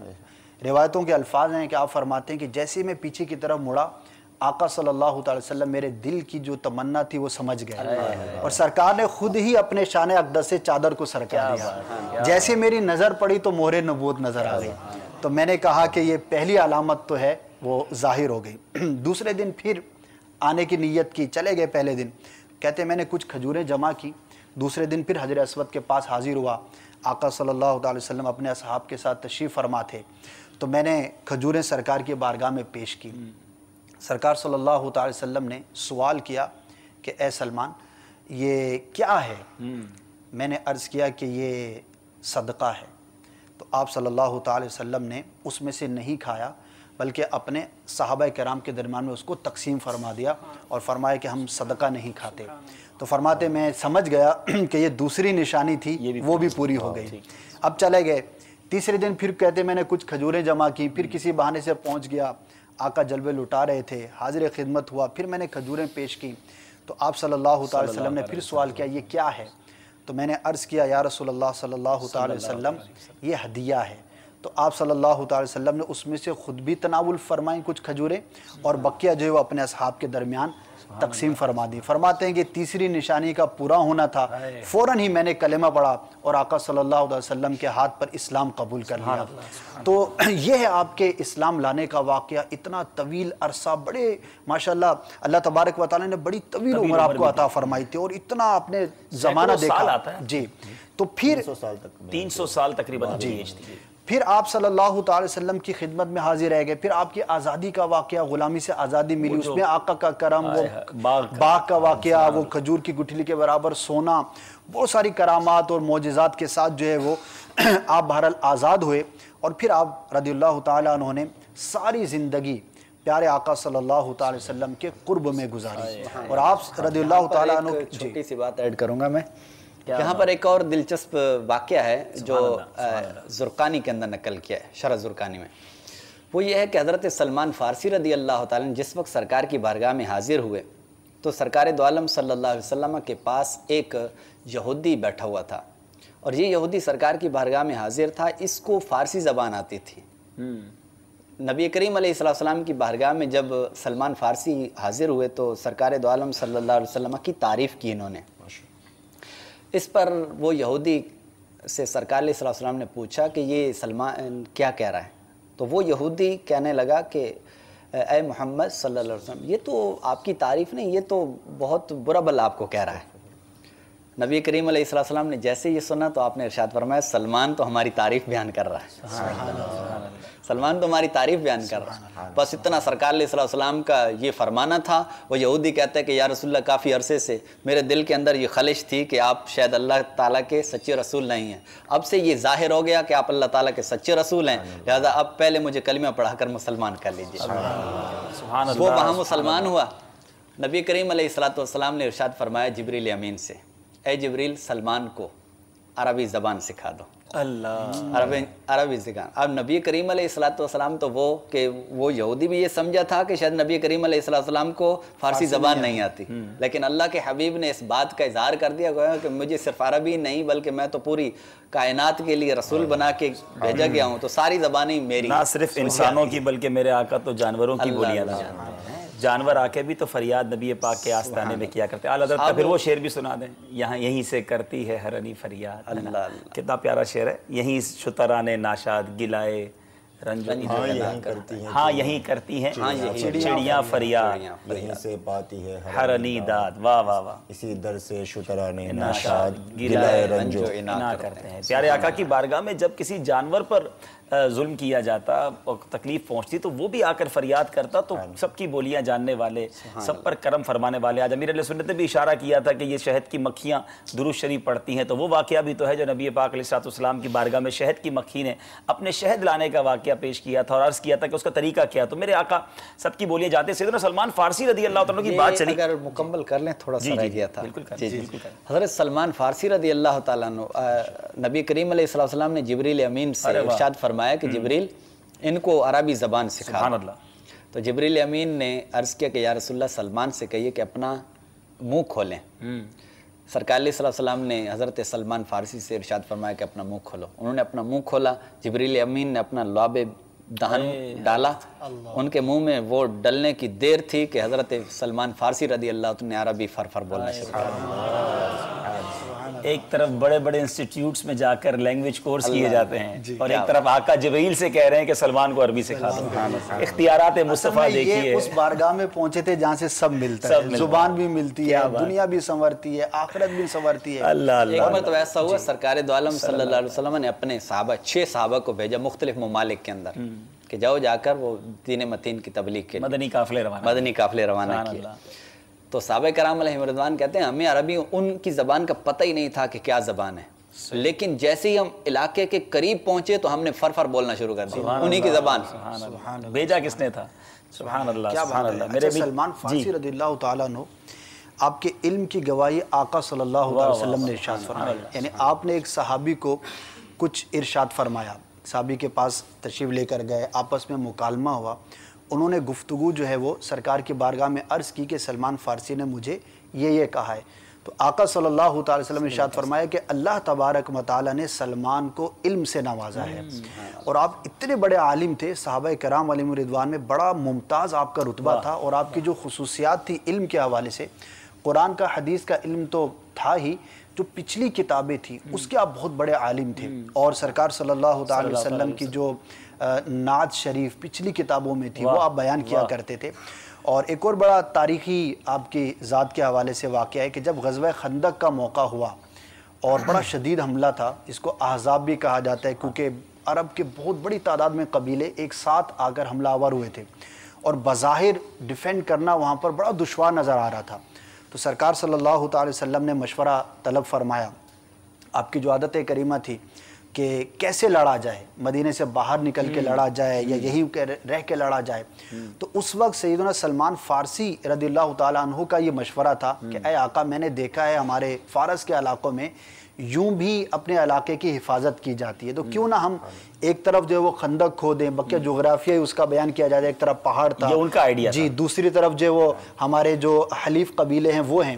تو سیدنا سلمان فارسی رضی اللہ تعالیٰ عنہ کے مشورے کو سرکار نے قبول فرمایا اور خندق کھودی گئی، اور اس کی نسبت سے اس جنگ کا نام ہی جنگ خندق پڑا۔ اچھا، یہ کافروں کے لیے بڑا اچھمبے والی بات، یہ بالکل شاکڈ ہو گئے کہ یہ کون سی حکمت عملی، ہاں یعنی یہ جنگی پہلی بار حکمت عملی یوں یوز کی گئی نبی پاک علیہ السلام کی بارگاہ میں جب یہ مشورہ آیا۔ اور پھر غزوہ خندق پر بات کی جائے تو کیسے کیسے معجزات وہاں جو ظہور ہوا، حضرت جابر رضی اللہ تعالیٰ کا واقعہ وہاں پر، وہ بکری کا واقعہ، پھر ان کے بچوں کا زندہ کر دینا، اور پھر وہ جو نبی پاک کی قوت کا اظہار کہ جو بڑی چٹان کسی سے نہ ٹوٹتی، اور نبی پاک علیہ السلام نے اس پر بھوک کا اظہار، وہ ساری چیزیں، بہت ساری باتیں، سبحان اللہ۔ آخر میں ان کی ایک بات عرض کر دوں میں، پھر انشاءاللہ اور بھی صحابہ اہل بیت کا تذکرہ ہے۔ ان کی وفات کے وقت بعض صحابہ ان کے پاس عیادت کے لیے تشریف لے کر گئے، آپ بیمار تھے، تو آپ دیدہ تھے، رو رہے تھے، تو آنے والے نے پوچھا کہ اے سلمان، کیا دنیا کے چھوٹنے پر رو رہے ہو؟ حالانکہ تم تو اپنے آقا صلی اللہ تعالی وسلم سے عنقریب ملنے والے ہو۔ تو آپ نے ارشاد فرمایا کہ نہیں، میں دنیا کے چھوٹنے پر یا دنیا کی محبت کی وجہ سے آپ دیدہ نہیں ہوں، نہ ہی مجھے کوئی خوف ہے، بلکہ مجھے رسول اللہ صلی اللہ تعالی وسلم سے کیا جانے والا عہد اور آپ کی وہ حدیث پاک رولا رہی ہے کہ آپ نے ارشاد فرمایا تھا کہ دنیا میں ایسے رہو جیسا کہ ایک مسافر رہتا ہے، یعنی اپنے پاس بہت زیادہ مال جمع نہ کرو، لیکن میں یہ دیکھتا ہوں کہ میرے پاس بہت سارا مال جمع ہے۔ اچھا، اس روایت میں 2-3 روایتیں ہیں، اور اس کا مفہوم یہ ہے کہ بیان کیا راوی نے کہ جس مال کو وہ اپنے اوپر اتنا بڑا بوجھ سمجھ رہے تھے، وہ مال تھا کیا کہ جس پر ان کو یہ خوف ہو رہا تھا کہیں اس حدیث پر میرا عمل ویسا نہ ہوا ہو جیسا کہ میرے آقا نے ارشاد فرمایا تھا۔ تو جو مختلف روایتوں میں بیان کیا کہ آپ کے پاس کوئی سونے چاندی کے انبار نہیں تھے کہ جس کی وجہ سے خوف تھا، بلکہ 1 یا 2 برتن جس سے وضو کیا کرتے اور کپڑے دھویا کرتے، 1 بستر اور چند ضرورت کی اشیاء تھیں، لیکن اتنی سی دنیا کے بارے میں بھی آپ اتنے زیادہ پریشان تھے اور رو رہے تھے۔ تو یہ آپ کا زہد اور تقوی بھی اتنا ہی عرفہ والا تھا۔ اب یہاں وہ بھی لوگ جو سن رہے ہیں ہمیں غور کریں کہ جو ساری زندگی مال جمع کرنے ہی کے لیے گزارتے ہیں، یہ نہیں سوچتے کہ حلال کما رہے ہیں یا حرام کما رہے ہیں، مال کما رہے ہیں تو اس پر زکوٰۃ بھی ادا ہو رہی ہے کہ نہیں، اس کے حقوق ادا ہو رہے ہیں کہ نہیں، یہ غور کرنا چاہیے۔ زندگی مال کمانے ہی کے لیے نہیں، آخرت بنانے کے لیے ہے۔ یہ دنیا دار العمل ہے، آخرت دار الجزا ہے۔ یہاں کام کر لیجئے، وہاں انشاءاللہ آرام مل جائے گا۔ وہ کام ایسا کیجئے جو وہاں آرام دے دے، ایسا نہ ہو کہ یہاں تو آرام حاصل کر لیا جائے اور وہاں پکڑ میں آ جائیں۔ بد نصیب ہے وہ شخص جس کا بڑا کاروبار ہے، بڑا خوبصورت گھر ہے، بڑا بیوٹیفل بیڈ روم ہے، مگر قبر میں جب وہ جائے گا تو وہ قبر کیڑوں سے بھری ہوئی ہو۔ یاد رکھیے، دنیا اچھی کرتے ہوئے کہیں آخرت برباد نہ ہو جائے۔ اپنی قبر کو روشن کرنے کی، اپنی قبر کو آرام دہ کرنے کی، اپنی آخرت کو آرام دہ کرنے کی فکر کیجئے۔ تذکرہ ہو رہا ہے اہل بیت اطہار کا، ہم فضائل سن رہے ہیں۔ ایک بڑا ہی دلچسپ واقعہ جو نبی پاک علیہ السلام کے درمیان اور عیسائیوں کے درمیان، کافروں کے درمیان ایک مباہلہ کہیں گے، مباہلہ کی صورت بنی۔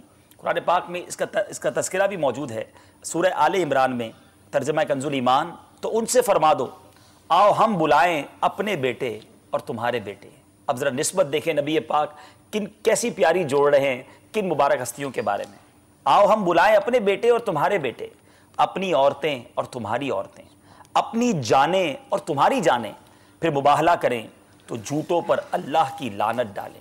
یعنی یہ ایک طرح سے چیلنج ہوا کرتا تھا کہ آ کر آمنے سامنے آ جائیں اور اللہ کی بارگاہ میں یہ دعا ہو کہ جو جھوٹا ہے اس پر خدا کی لعنت ہو، جو سچا ہے وہ سرخرو ہو جائے گا، اور اس میں عموماً عذاب نازل ہو جایا کرتا کہ جو غلط ہوتا۔ اب جب اس آیت کا شان نزول کیا ہے کہ جب نجران کے عیسائی مناظرے میں لاجواب ہو کر جھگڑنے لگے تو نبی پاک علیہ السلام نے انہیں مباہلے کا چیلنج دے دیا، مباہلے کی دعوت دی، جس کا ذکر اس آیت میں ہے۔ اب 3 دن بعد عیسائی اپنے بڑے پادریوں کو ساتھ لے کر آئے، لیکن جب نبی پاک علیہ السلام کی بارگاہ کی طرف نظر پڑی تو پیارے آقا کی گود میں امام حسن اور امام حسین ہیں، اور امام حسین اور امام حسن آپ کا دست مبارک پکڑے ہوئے ہیں۔ خاتون جنت بی بی فاطمہ اور مولا علی کرم اللہ تعالی وجہ الکریم دونوں آپ کے پیچھے پیچھے ہیں، اور نبی پاک انہیں فرما رہے ہیں کہ جب میں دعا کروں تو تم نے آمین کہنا۔ اب ذرا منظر دیکھیں کہ نبی پاک حسنین کریمین خاتون جنت اور مولا علی کے ساتھ آ رہے ہیں، اور چیلنج یہ ہے کہ اب جھوٹوں پر لعنت کی جائے گی، اور پیارے آقا فرما رہے ہیں میں دعا کروں تم نے آمین کہنا ہے۔ اب جب یہ منظر دیکھ کر ان عیسائیوں کے جو سب سے بڑے پادری نے یہ منظر دیکھا تو وہ کیا کہتا ہے اپنے لوگوں سے، میں ایسے چہرے دیکھ رہا ہوں کہ اگر یہ لوگ دعا کریں تو اللہ تعالیٰ پہاڑ کو اس کی جگہ سے ہٹا دے گا۔ اگر اللہ سے یہ دعا کریں کہ یا اللہ اس پہاڑ کو ہٹا دے تو ان کی دعا قبول ہوگی۔ خدا کے لیے ان سے مباہلہ نہ کرنا ورنہ ہلاک ہو جاؤ گے، قیامت تک زمین پر کوئی عیسائی باقی نہ رہے گا۔ پس انہوں نے بارگاہ رسالت میں کیا عرض کی، اے ابو القاسم ہم آپ سے مباہلہ نہیں کرتے، آپ اپنے دین پر رہیں، ہمیں ہمارے دین پر چھوڑ دیں۔ پھر انہوں نے جزیہ دینے پر صلح کر لی۔ میرے آقا نے کیا فرمایا، سوچئے جب پیارے آقا علیہ السلام اپنی اس آل اپنی عطرت کو لے کر باہر آئے تھے، فرمایا خدا کی قسم اگر وہ مباہلہ کرتے تو سب بندر اور سور بن جاتے اور ان کا جنگل آگ سے بھڑک اٹھتا اور نجران کے چرند پرند تک ہلاک ہو جاتے۔ میرے پیارے اسلامی بھائیوں، اس واقعے میں جہاں اہل بیت اطہار کی بات پتہ چل رہی ہے وہاں یہ بھی پتہ چل رہا ہے کہ اللہ اور اس کے رسول کی باتوں پر اعتراض نہیں کیا جاتا، اسے تولا نہیں جاتا، اسے چیلنج نہیں کیا جاتا۔ بعض لوگ ہمارے یہاں بھی بات بات پہ حکمت لاجک تلاش کرنے لگ جاتے ہیں، یہ کیوں نہیں۔ ہم بندے ہیں، ہمارا کام ماننا ہے۔ اور اے میری میٹھے اور پیارے اسلامی بھائیوں، حسنین کریمین کے فضائل، اہل بیت کے فضائل، ابن سعد نے حضرت علی سے روایت کیا کہ مجھے آقا و مولا نے یہ خبر دی ہے کہ جنت میں پہلے میں، حضرت علی کہتے ہیں پہلے میں، حضرت فاطمہ اور حضرات حسنین کریمین داخل ہوں گے۔ تو میں نے، مولا علی کہتے ہیں میں نے عرض کی یا رسول اللہ ہم سے محبت کرنے والوں کا کیا حال ہوگا؟ فرمایا وہ تمہارے پیچھے آئیں گے۔ سبحان اللہ۔ واقعی ہم پنجتن کے غلام ہیں، اس گھرانے کا جب سے میں نوکر ہوا سب سے اچھی میری نوکری ہو گئی۔ اللہ تعالی ہمیں پنجتن پاک کی غلامی میں زندہ رکھے، ان کی غلامی میں ہی موت نصیب فرمائے۔ حضرت جعفر، آپ کو طیار بھی کہا جاتا ہے، حضرت جعفر طیار رضی اللہ تعالیٰ عنہ، اور کیا خوبصورت ان کے بھی فضائل ہیں، کچھ اس بارے میں ارشاد فرمائیں۔ جی حضرت جعفر طیار رضی اللہ تعالیٰ عنہ قدیم الاسلام ہے، ابتدائی ایام میں ہی مسلمان ہو گئے تھے، اسلام قبول کیا تھا، اور روایتوں میں آیا کہ آپ 31ویں مسلمان تھے جو اسلام لائے، دائرہ اسلام میں شامل ہوئے۔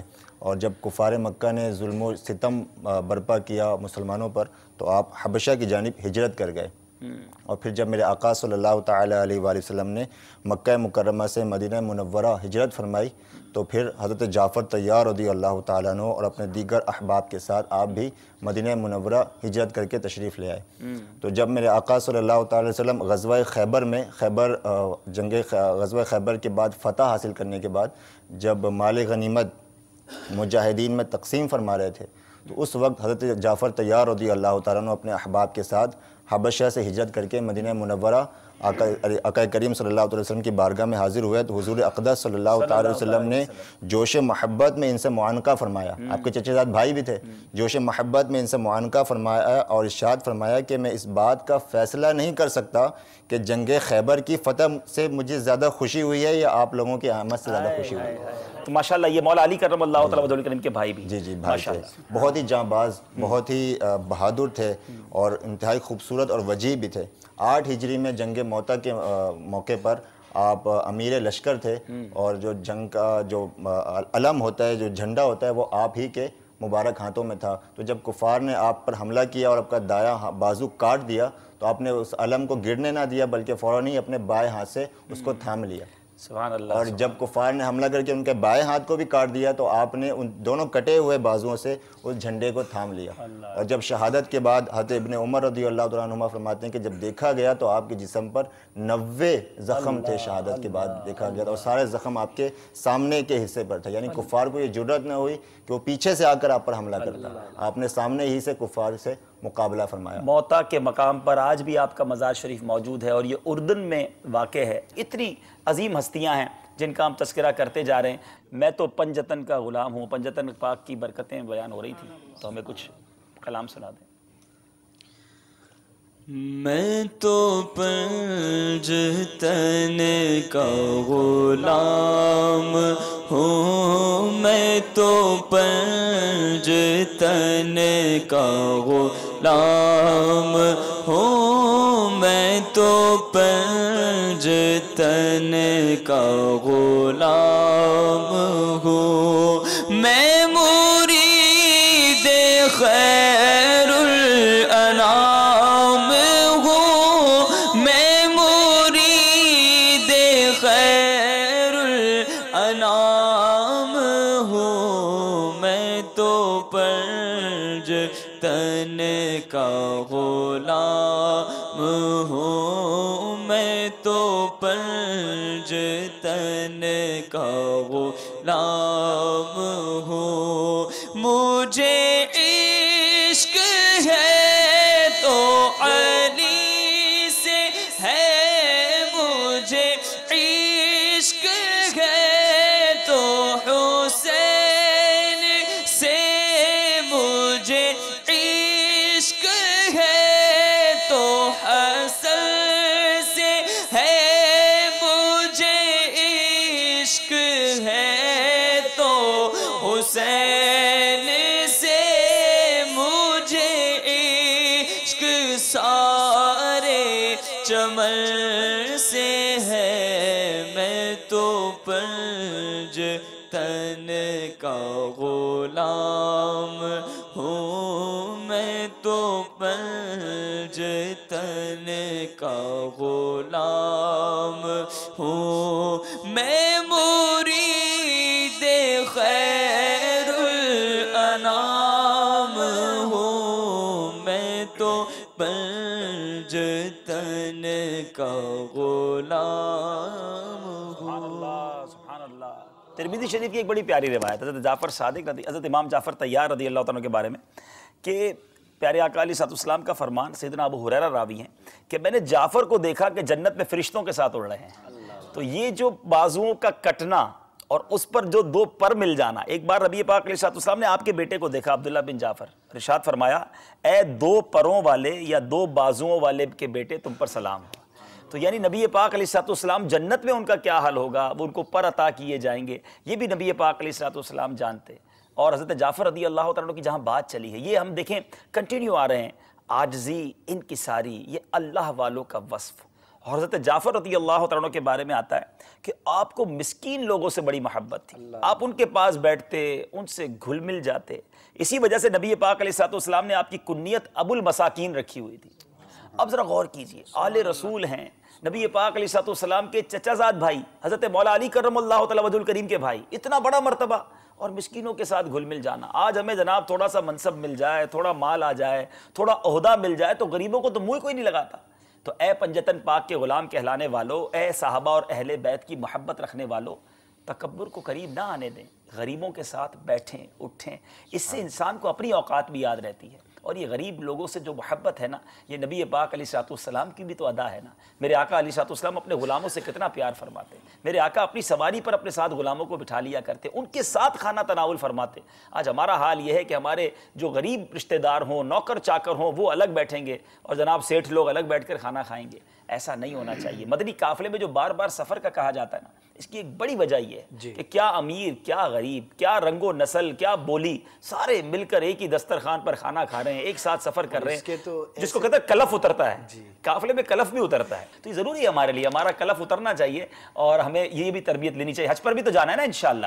تو مینا عرفات میں کیا ہوتا ہے؟ اب وہ لاکھوں لاکھ حاجی ہوتے ہیں، کیا حبشی، کیا عربی، کیا عجمی، سارے ہی سارے ایک ہی ساتھ چل رہے ہوتے ہیں. تو یہ ضرور ہونا چاہیے، اور یہ سفر جو ہے واقعی ان تمام چیزوں کی بہترین ٹریننگ. جی ماشاءاللہ. دعوت اسلامی کا مدنی ماحول، اور واقعی سفر میں یہ چیز بہت کھل کر سامنے آتی ہے. ایسے ایسے خوبصورت مناظر ہوتے ہیں. آپ کو تو بہت زیادہ تجربات ہوں گے کہ ایک ہی صف میں کبھی شافعی کے ساتھ کھڑے ہو کے آپ نماز پڑھ رہے ہیں، اچھا دیگر رنگ و نسل والے لوگوں کے ساتھ آپ نماز پڑھ رہے ہیں، دیگر زبانوں بولیوں والوں کے ساتھ. لیکن کیسا امیر علیہ سنت نے ایک لڑی میں پرو دیا ہے کہ وہ کسی بھی قوم کا شخص ہے کرتا مدینہ مدینہ ہی ہے. اس کا لباس وہی سنت کے مطابق نظر آئے گا. اچھا اصطلاحات ایک ساتھ ہیں، امامہ شریف اس نے ایک جیسا بندھا ہوا ہے. تو یعنی ایک اتنی لباس کو دیکھ لیں نا اسد بھائی. اب اگر مثال کے طور پہ لوگ کہتے ہیں یار یہ ایک لباس کیوں پہنتے ہیں دعوت اسلامی والے؟ اب کروڑوں لوگ وابستہ ہیں. اب ہم ہی جتنے یہاں بیٹھے ہیں ان میں کوئی ماشاءاللہ کروڑوں پتی ہوگا، کوئی ہمارے کوئی غریب بھی ہوگا. اب سب کا لباس ایک جیسے تو کوئی احساس کمتری بھی نہیں. اب امیر ہوتا تو وہ بڑے شاہانہ لباس پہن کے آتا، غریب ہوتا بیچارہ وہ دیکھ دیکھ کے دل کڑتا رہتا. تو یہ سنت پر عمل، سادگی کا جو درس امیر اہل سنت دے رہے ہیں اور ساری دعوت اسلامی کو یونیفارم دے دیا، تو یہ بڑی خوبصورت بات ہے. اور یہ دیکھیں حضرت جعفر، بلکہ اہل بیت اطہار، امام حسن کی سیرت کو اٹھائیں، امام حسین کی سیرت کو اٹھائیں، کس طرح فقیروں پر کرم نوازی، غریبوں پر شفقتیں، اپنا کھانا ان کو دے دینا، ان کے ساتھ دسترخوان پر بیٹھ جانا. یہ سب میرے میٹھے اسلامی بھائیوں ہمارے بزرگوں کا طریقہ ہے. آئیے آج میں اور آپ بھی نیت کریں کہ تکبر کو قریب بھی نہ آنے دیں. بلکہ جو لوگ امیروں کی دعوت ڈھونڈ کے جاتے ہیں نا، وہ فلاں کہ یہاں مجھے دعوت آنی چاہیے، کارڈ نہیں آتا تو دل چھوٹا ہو جاتا ہے. اور غریب بلایا تو کہتا ہے نہیں ٹائم نہیں ہے، بڑا بیزی ہوں جناب، آج کل بڑی مصروفیت چل رہی ہے. آپ غریب کے یہاں جائیں، اس کے بلانے پر جائیں، یقین کریں جو اس کے دل میں خوشی داخل ہوگی نا، وہ زندگی بھر آپ کا جانا یاد رکھے گا. شاید جو غریب آپ کو عزت دے گا نا وہ امیر دے گا بھی نہیں، اس کے بعد ویسی لائن لگی ہوئی ہے. تو پلیز یہ خیال کریں، ہم غور کریں کہ ہمارے جو بالخصوص اس وقت مال و دولت والے افراد مجھے سن رہے ہیں، جن کے خانسامہ، چوکیدار، ڈرائیور اور افراد جو آپ کی آفس میں کام کرتے ہیں، آپ ان سے کبھی ان کی طبیعت پوچھتے ہیں؟ آپ کیسے ہیں، خیریت سے ہیں؟ کبھی انہیں سینے لگایا آپ نے؟ ایک بار یقین کریں، اپنے کسی امپلائی کو سینے لگا کے دیکھ لیں، اس کی آنکھوں میں آپ نمی دیکھیں گے. اس کو یقین نہیں آئے گا کہ آج میرا مالک جو ہے، میرا سیٹ میری طبیعت پوچھ رہا ہے. ہم تو دروازہ کھولنے والے کو بھی نہیں پوچھ رہے، چائے پیش کرنے والے کو بھی نہیں پوچھ رہے، بات طبیعت دوسرے لوگوں سے پوچھ رہے ہیں. خدا را ان لوگوں کا خیال رکھیں، ان لوگوں پر توجہ دیں. ایک واقعہ ہے، مختصر عرض کروں گا. امام علیہ سنت ایک دفعہ تشریف فرما تھے، ایک 7-8 سال کا چھوٹا سا بچہ آیا، دروازے پر کھڑا ہوا. تو امام علیہ سنت کو نا بڑے مولانا صاحب، بڑے مولوی صاحب کہہ کے اس زمانے میں وہاں پر لوگ پکارتے تھے. دروازے پر آیا اور بالکل غریب گھرانے کا بچہ، ظاہری غریب نظر آ رہا تھا. کہنے لگا مولانا صاحب آپ کی جو ہے نا وہ گھر پر دعوت ہے، کل آپ آ جائیے گا. تو اعلیٰ حضرت نے بچے کی دعوت کو قبول کیا اور فرمایا کہ ٹھیک ہے ہم کل آ جائیں گے. اچھا ایسی تفنن کے طور پر آپ نے فرمایا کہ بیٹا کیا کھلاؤ گے؟ تو اس نے نا جیسے چھوٹے بچے غریبوں کے ہوتے ہیں تو وہ گود کے اندر، جھولی کے اندر جو ہے وہ کچھ سامان لیا ہوا تھا، تو دکھانے لگا، کچھ مرچیں تھی، کچھ دال، کچھ اس طرح کی، یہ کہ آپ کے لیے ہم بنائیں گے، کھلائیں گے. اچھا وہ بچہ تو چلا گیا، مینیو بھی پتہ چل گیا. اچھا جب کل اس وقت آیا دعوت کا تو اعلیٰ حضرت نے امام شریف باندھا، جیسے باہر جانے کے بندہ تیاری کرتا، اور اپنے جو مصاحب تھے ان سے فرمایا کہ چلیے. کہنے لگے حضور کہاں؟ آج کا تو کوئی جدول ان کے ذہن میں نہیں تھا.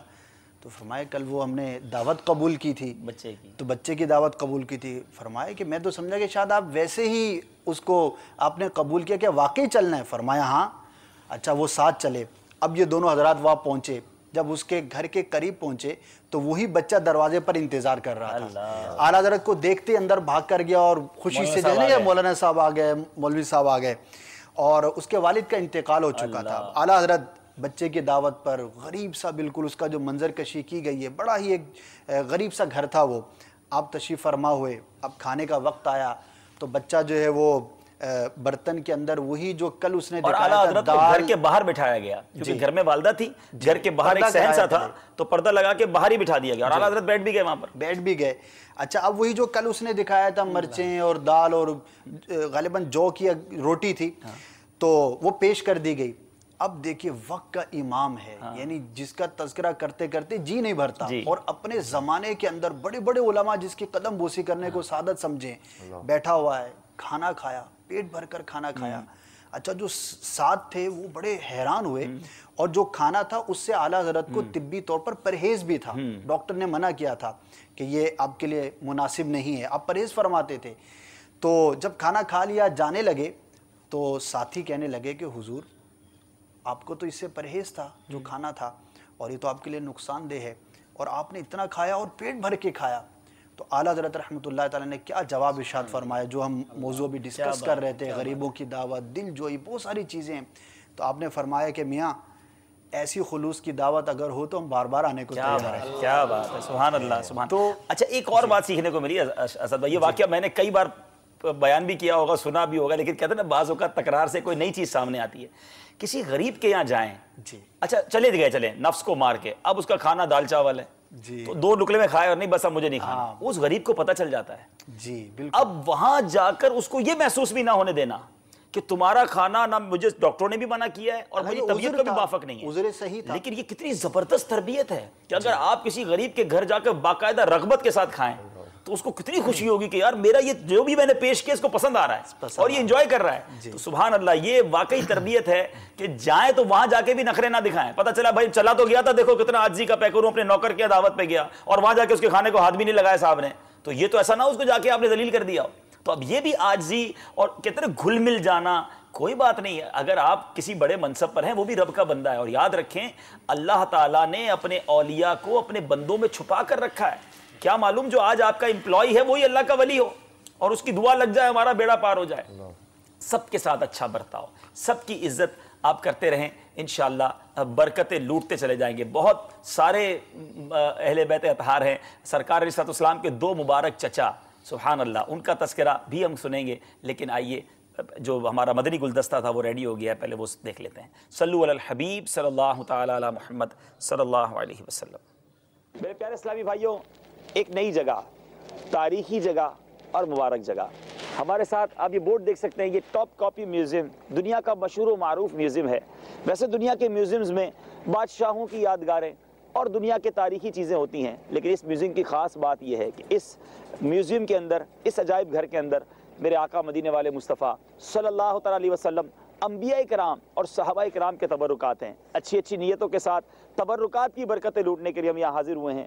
اندر چلتے ہیں اور وہاں جا کر آپ کو وہاں کے تبرکات دکھاتے ہیں. صلو علی الحبیب صلی اللہ تعالی علی محمد صلی اللہ علیہ وسلم. یہ مقامات مقدسہ, یہ مقامات مقدسہ اللہ والوں سے ہے جو وابستہ,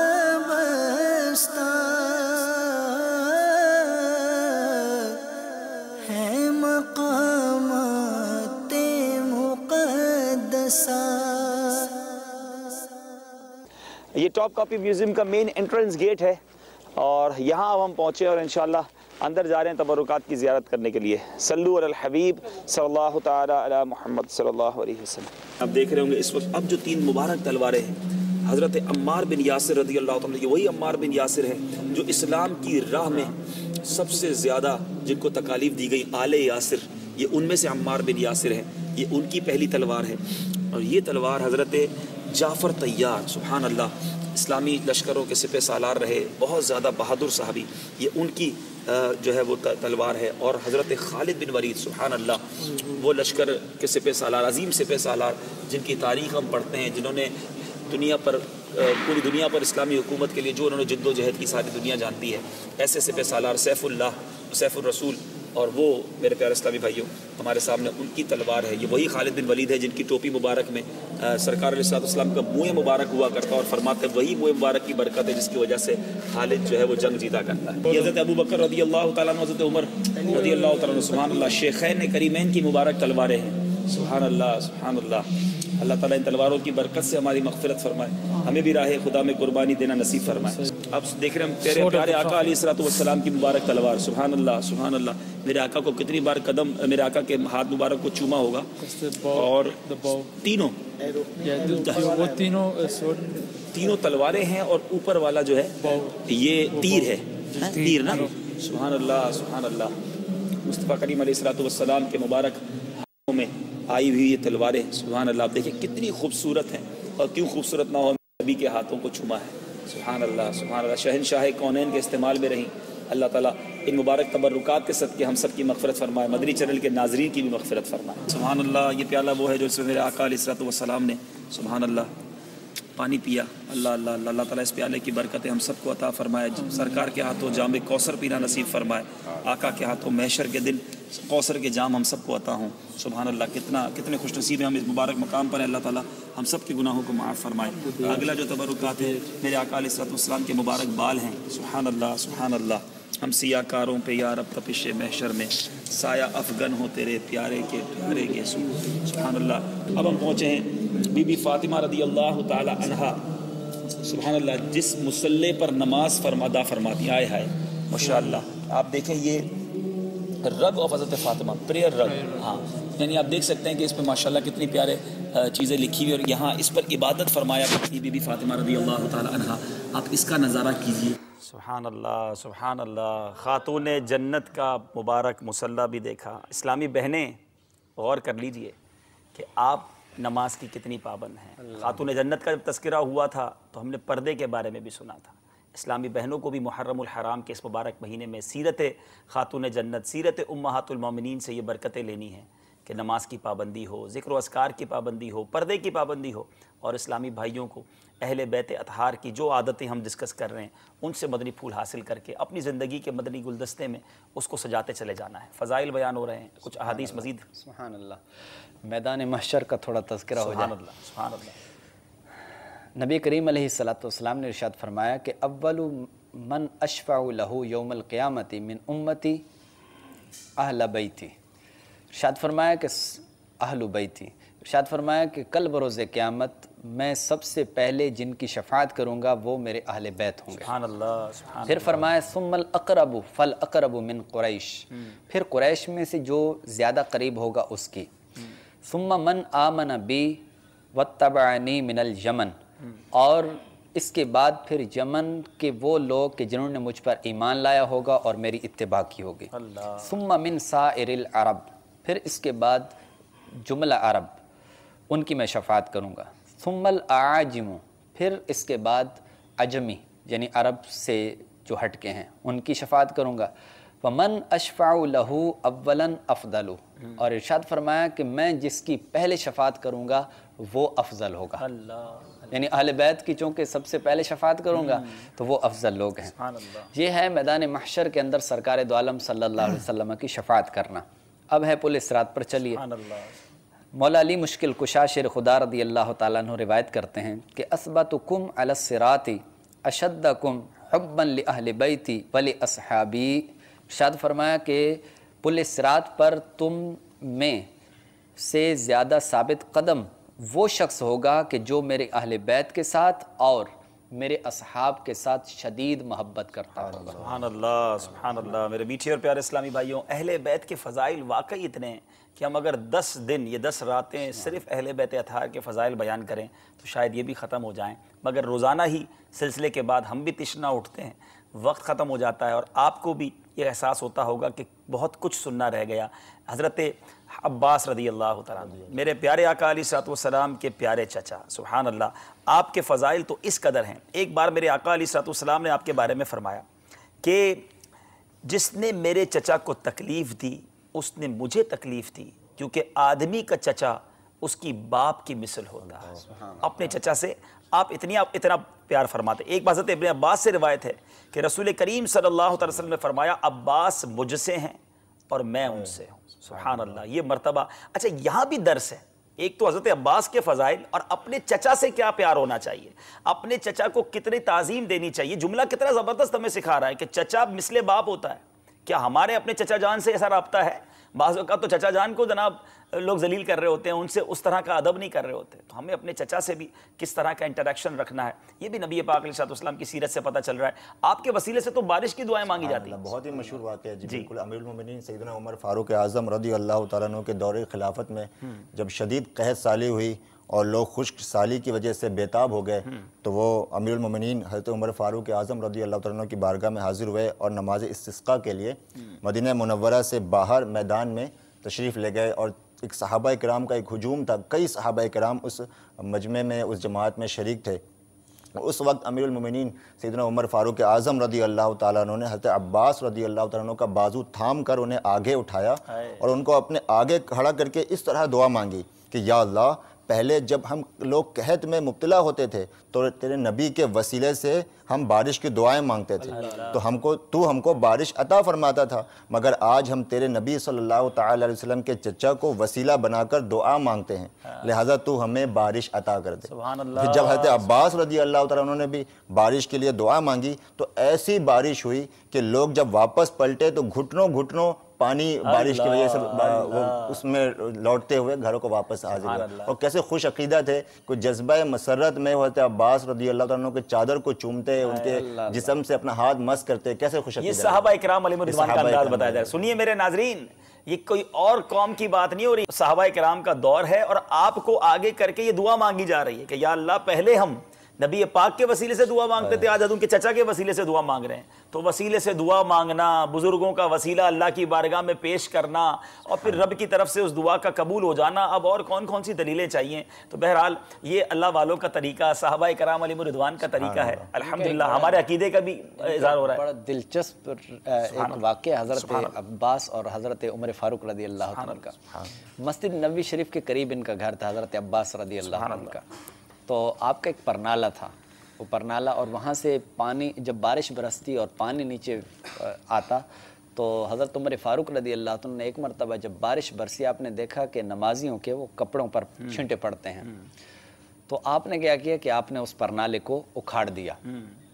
حضرت عباس رضی اللہ تعالیٰ عنہ جب آپ واپس آئے، آپ نے دیکھا تو لوگوں سے پوچھا کہ کس نے اس کو اکھاڑا ہے، تو انہوں نے عرض کیا کہ حضور یہ حضرت عمر فاروق رضی اللہ عنہ نے ایسا کیا۔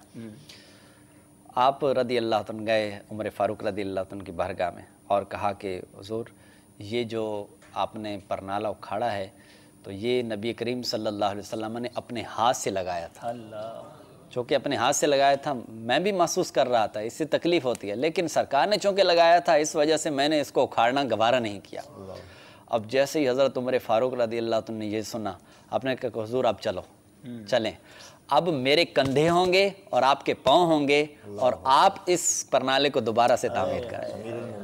امیر المؤمنین ہو کر پھر حضرت عباس رضی اللہ عنہ آپ کے کندھوں پر سوار ہوئے، اور حضرت عمر فاروق رضی اللہ تعالیٰ عنہ کے کندھوں پر سوار ہو کر انہوں نے پرنالے کی دوبارہ تعمیر کی۔ صحابہ کرام کی کیسی محبت تھی آپس میں، یہ جو انٹریکشن ہے یہ بھی سمجھنے والا ہے کہ حضرت عمر رضی اللہ تعالیٰ عنہ کو حضرت عباس سے کیسا پیار کہ آپ کا وسیلہ اللہ کی بارگاہ میں پیش کریں۔ انشاءاللہ اس پر آج کچھ مدنی پھول عرض کرنے ہیں کہ صحابہ کرام اور اہل بیت اطہار کا آپس میں پیار کیسا، آپس میں تعلق کیسا تھا۔ مگر ایک چچا کی بات ہوئی ہے تو ایک مبارک چچا، بلکہ نبی پاک علیہ الصلوۃ والسلام خود فرماتے کہ میرے چچاؤں میں، یعنی نبی پاک علیہ الصلوۃ والسلام کے تمام چچاؤں میں سب سے بہتر حمزہ ہیں، سید الشہداء حضرت حمزہ رضی اللہ تعالیٰ عنہ ہیں۔ سبحان اللہ، یہ وہ عظیم ہستی ہے میرے میٹھے اسلامی بھائیوں جن سے میرے آقا علیہ الصلوۃ والسلام بڑا پیار فرماتے۔ حضرت عبداللہ ابن مسعود رضی اللہ تعالیٰ سے روایت ہے، احد شریف میں جب سید الشہداء سیدنا حمزہ رضی اللہ تعالیٰ عنہ شہید ہوئے، آپ کہتے ہیں کہ میں نے رسول کریم علیہ الصلوۃ والسلام کو کبھی ایسے آنسو بہاتے نہ دیکھا جیسے حضرت حمزہ کی شہادت پر آپ کے آنسو تھے۔ آپ ان کے جنازے پر اس قدر روئے کہ آپ کو غش آ گیا۔ آپ نے فرمایا اے حمزہ، اے رسول اللہ کے چچا، اے اللہ کے شیر اور اس کے رسول کے شیر، اے نیکیاں کرنے والے، اے سختیاں جھیلنے والے حمزہ، اے رسول اللہ کے روئے انور کو گھلانے والے۔ اے میرے میٹھے اور پیارے اسلامی بھائیوں، ایک اور جگہ میرے آقا علیہ الصلوۃ والسلام فرماتے ہیں، اس ذات کی قسم جس کے قبضے میں میری جان ہے، اللہ تعالیٰ نے 7ویں آسمان پر لکھا ہوا ہے کہ حمزہ اسد اللہ اور اسد الرسول ہیں۔ اے میرے میٹھے اسلامی بھائیوں، ان کی وہ شان ہے۔ اللہ تعالیٰ سے دعا کرتے ہیں، مبارک راتے ہیں کہ اللہ تعالیٰ ہم سب کو مدینہ منورہ کی بار بار حاضری عطا فرمائے۔ سید الشہداء سیدنا حمزہ رضی اللہ تعالیٰ عنہ کے مزار پر بار بار حاضری عطا فرمائے۔ پیارے آقا کا ان سے بڑا پیار، اور ہمیں بھی ان سے بہت محبت ہے۔ مدینہ پاک جب بھی جائیں اللہ تعالیٰ آپ کو بار بار حاضری نصیب فرمائے۔ کوشش کریں کہ جس طرح روزانہ بارگاہ رسالت میں حاضری ہوتی ہے، روزانہ ہی سید الشہداء کی بارگاہ میں حاضری ہو۔ اور یہ معمول ہے، ہم نے دیکھا کہ اہل عرب، اہل مدینہ سالوں سے، بڑے عرصے ہو گیا انہیں وہاں رہتے ہوئے، روزانہ رات بارگاہ سید الشہداء میں بھی وہ ضرور حاضری دیتے ہیں۔ تو بہرحال کسی ایک در کو پکڑ لے تو پھر وہ در کا آقا جو ہے آنے والے فقیر کو ضرور عطا کرتا ہے۔ تو پیارے آقا کو اپنے چچا سے بڑا پیار، اور نبی پاک کی محبت ہی کی وجہ سے ہمیں بھی سید الشہداء سے پیار ہے۔ ایک اور فضیلت ہم نے امیر السنت نے رفیق الحرمین بھی اس کو تحریر فرمایا، اس کا خلاصہ ہے کہ جو کوئی شخص ان کے مزار پر جائے، انہیں سلام پیش کرے، یہ بروز قیامت تک اسے سلامتی کی دعاؤں سے نوازتے ہیں۔ تو سید الشہداء اور شہداء احد کی بارگاہ میں ضرور جانا چاہیے، ان کی برکتیں حاصل کرنا چاہیے۔ خود نبی پاک علیہ الصلوۃ والسلام بھی شہداء احد پر کرم فرمانے کے لیے تشریف لے جایا کرتے۔ اب اس سلسلے کے آخر میں چند وہ احادیث کہ جس سے صحابہ کرام علیہم الرضوان اور اہل بیت اطہار کا آپس میں کیسا پیار، کیسی محبت اور کتنی عزت و احترام کا رشتہ تھا۔ حضرت سیدہ عائشہ رضی اللہ تعالی عنہا سے، خاتون ہمارے امی حضور ہیں، ان سے جب پوچھا جاتا کہ لوگوں میں نبی پاک علیہ الصلوۃ والسلام کو سب سے زیادہ پیارا کون تھا، آپ فرماتی فاطمہ۔ پھر پوچھا جاتا کہ مردوں میں کون زیادہ محبوب تھا، تو بی بی عائشہ فرماتی ان کے شوہر علی رضی اللہ تعالیٰ عنہ۔ اور جب سیدہ فاطمہ سے پوچھا جاتا کہ لوگوں میں سے رسول اللہ صلی اللہ علیہ وسلم کو سب سے زیادہ پیارا کون تھا، تو وہ کہتی بی بی عائشہ رضی اللہ تعالیٰ عنہ۔ پھر ان سے پوچھا جاتا ان مردوں میں کون زیادہ محبوب تھا، تو فرماتے ان کے والد سیدنا ابوبکر صدیق رضی اللہ عنہ۔ تو یہ میرے پیچھے اسلامی بھائیوں، ستارے اور کشتی کی جو بات ہو رہی ہے نا، صحابہ اور اہل بیت کا آپس میں اس قدر پیارا انداز۔ سیدنا صدیق اکبر رضی اللہ تعالیٰ عنہ کے بارے میں سبحان اللہ، ایک بار سیدنا صدیق اکبر رضی اللہ تعالیٰ عنہ نے مولا علی کرم اللہ تعالیٰ وجہ الکریم کے چہرے کو دیکھا اور مسکرانے لگے۔ تو مولا علی کرم اللہ تعالیٰ وجہ الکریم نے فرمایا کہ آپ کیوں مسکرا رہے ہیں؟ سیدنا صدیق اکبر کیا فرماتے ہیں؟ میں نے اپنے آقا و مولا کو یہ فرماتے سنا ہے کہ پل صراط سے صرف وہی گزر کر جنت میں جائے گا جس کو علی وہاں سے گزرنے کا پروانہ دے۔ سیدنا ابوبکر صدیق فرما رہے ہیں۔ اب دیکھیں مولا علی مسکرانے لگے۔ حضرت ابوبکر صدیق نے پوچھا آپ کیوں مسکرا رہے ہیں؟ تو فرماتے ہیں آپ کو بشارت ہو، میں نے اپنے آقا سے یہ سنا ہے اے علی پل صراط سے گزرنے کا پروانہ اسی کو دینا جس کے دل میں ابو بکر کی محبت ہے۔ آپ سوچئے کیا، دیکھیں ہمیں اسی لیے تو کہتے ہیں نا، ہم کو صحابہ سے بھی پیار ہے، اہل بیت سے بھی پیار ہے، اور ان سب کو بھی ایک دوسرے سے پیار تھا، ان سب کو بھی ایک دوسرے کی بڑی الحمدللہ دل میں عزت تھی۔ ایک بار سیدنا مولا حضرت عمر رضی اللہ تعالیٰ عنہ کا آپ کو واقعہ سناؤں کہ حضرت عمر رضی اللہ تعالیٰ عنہ کو جب یہ خبر ملی کہ حضرت علی فرماتے ہیں، یہ جو روایت ہے نا، ہم نے جب حضرت عمر کا تذکرہ سنا تھا کہ حضرت عمر اہل جنت کے چراغ ہیں، سراج اہل الجنہ، تو آپ کو جب یہ پتا چلا کہ مولا علی یہ روایت کرتے ہیں، انہوں نے آقا سے سنا ہے، تو حضرت عمر اپنے کچھ احباب کو لے کر حضرت علی کے گھر تشریف لے گئے۔ کہتے ہیں اے علی کیا تم نے سنا ہے کہ آقا و مولا نے مجھے اہل جنت کا چراغ فرمایا ہے؟ تو حضرت علی کہتے ہیں ہاں میں نے خود سنا ہے۔ تو حضرت عمر نے کیا فرمایا، اے علی اگر آپ نے یہ حدیث سنی ہے نا تو مجھے ذرا تحریر کر کے دے دیجیے، اپنے ہاتھ سے لکھ کر دے دیجیے۔ مولا علی کرم اللہ تعالی وجہ الکریم نے اپنے ہاتھ سے کیا لکھا کہ یہ وہ بات ہے جس کے ضامن علی ابن طالب ہیں۔ عمر بن خطاب کے لیے رسول اللہ صلی اللہ علیہ وسلم نے فرمایا کہ ان سے جبرائیل نے اور جبرائیل سے اللہ نے فرمایا عمر بن خطاب اہل جنت کے چراغ ہیں۔ سیدنا علی کی جب یہ تحریر مل گئی نا حضرت عمر کو، تو آپ نے اس کو سنبھال لیا اور وصیت فرمائی کہ جب میرا وصال ہو تو میرے کفن میں یہ ڈال دیں۔ چنانچہ آپ کی شہادت کے بعد وہ تحریر جو مولا علی نے لکھ کر دی تھی، حضرت عمر وہ تحریر اپنے ساتھ اپنے کفن میں لے کر گئے۔ آپ ذرا سوچئے میرے میٹھے اسلامی بھائی، کیا پیارا انداز، کیا پیارا میرے میٹھے اسلامی بھائی، آپس میں جس کو دوستی بھی کہیں، جس کو عزت و احترام بھی کہیں، جس کو ایک جو کہتے ہیں نا کہ جو ہمیں شریعت سکھاتی ہے ایک دوسرے کا احترام۔ اب ایک اور واقعہ دار قطنی میں ہے کہ دو بدو کسی بات پر جھگڑ پڑے اور حضرت عمر کے پاس آئے، تو حضرت عمر نے کہا کہ آپ حضرت علی سے ان کا فیصلہ کروا لیں۔ تو وہ کہتے ہیں، ان میں سے ایک بولتا ہے کہ نہیں یہ ہمارا فیصلہ نہیں کریں گے۔ تو حضرت عمر نے اس کا گریبان پکڑ لیا اور فرمایا تیرا برا ہو، تجھے علم ہے یہ کون ہے؟ یہ تیرے اور ہر مومن کے آقا ہیں، جس کے یہ آقا نہیں وہ مومن ہی نہیں ہے۔ اے میرے میٹھے اسلامی بھائیوں، حضرت عمر رضی اللہ تعالیٰ عنہ اور حضرت علی رضی اللہ تعالیٰ عنہ کا کیا پیار تھا، کیا احترام تھا۔ بہت بڑا باب ہے میرے پاس، اتنی احادیث ہیں کہ میں بیان کرتا چلا جاؤں۔ مولا علی کرم اللہ تعالیٰ وجہ الکریم کا ایک فرمان سنیں۔ سیدنا علی حضرات شیخین کو ایک دوسرے کی، حضرت شیخین اور حضرت علی، یعنی شیخین کہا جاتا ہے حضرت ابوبکر صدیق اور حضرت عمر رضی اللہ تعالیٰ عنہ، یعنی یہ حضرات ایک دوسرے کی خوشی کو اپنی خوشی اور ایک دوسرے کے غم کو اپنا غم سمجھتے۔ حضرت علی جب نبی پاک علیہ السلام سے سیدہ فاطمہ رضی اللہ تعالیٰ کا رشتہ مانگنے کے لیے، حضرت علی کو کس نے قائل کیا؟ حضرت ابوبکر صدیق رضی اللہ تعالیٰ عنہ نے۔ اسی کتاب میں ایک کتاب میں مرقوم ہے کہ نبی کریم علیہ السلام نے سیدہ فاطمہ کی شادی کے لیے ضروری سامان خریدنے کے لیے صدیق اکبر رضی اللہ تعالیٰ کو ذمہ داری سونپی تھی۔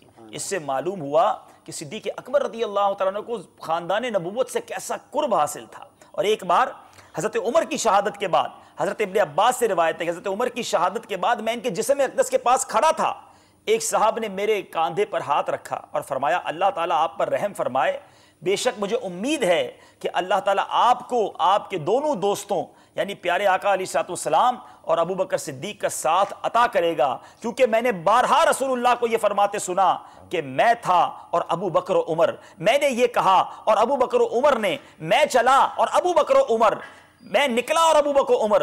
کہتے جس شخص نے میرے کاندھے پر ہاتھ رکھ کے شیخین کے فضائل بیان کیے، حضرت عمر سے مخاطب ہو کر یہ کہا کہ آپ کو اللہ حضرت پیارے آقا علیہ الصلوۃ والسلام حضرت ابو بکر کا ساتھ ملے گا، جب میں نے مڑ کے دیکھا وہ کون تھے تو وہ مولا علی کرم اللہ تعالیٰ وجہ الکریم تھے، تو پتہ چلا کہ ان سب کے دلوں میں کیسا پیار، کیسی یگانگت تھی، اور ہمارے دلوں میں بھی اہل سنت کا یہی عقیدہ ہے کہ ہم سب کا ان سے بے حد پیار ہے، احترام ہے، اور اسی برکت سے ہمارا بیڑا پار ہے۔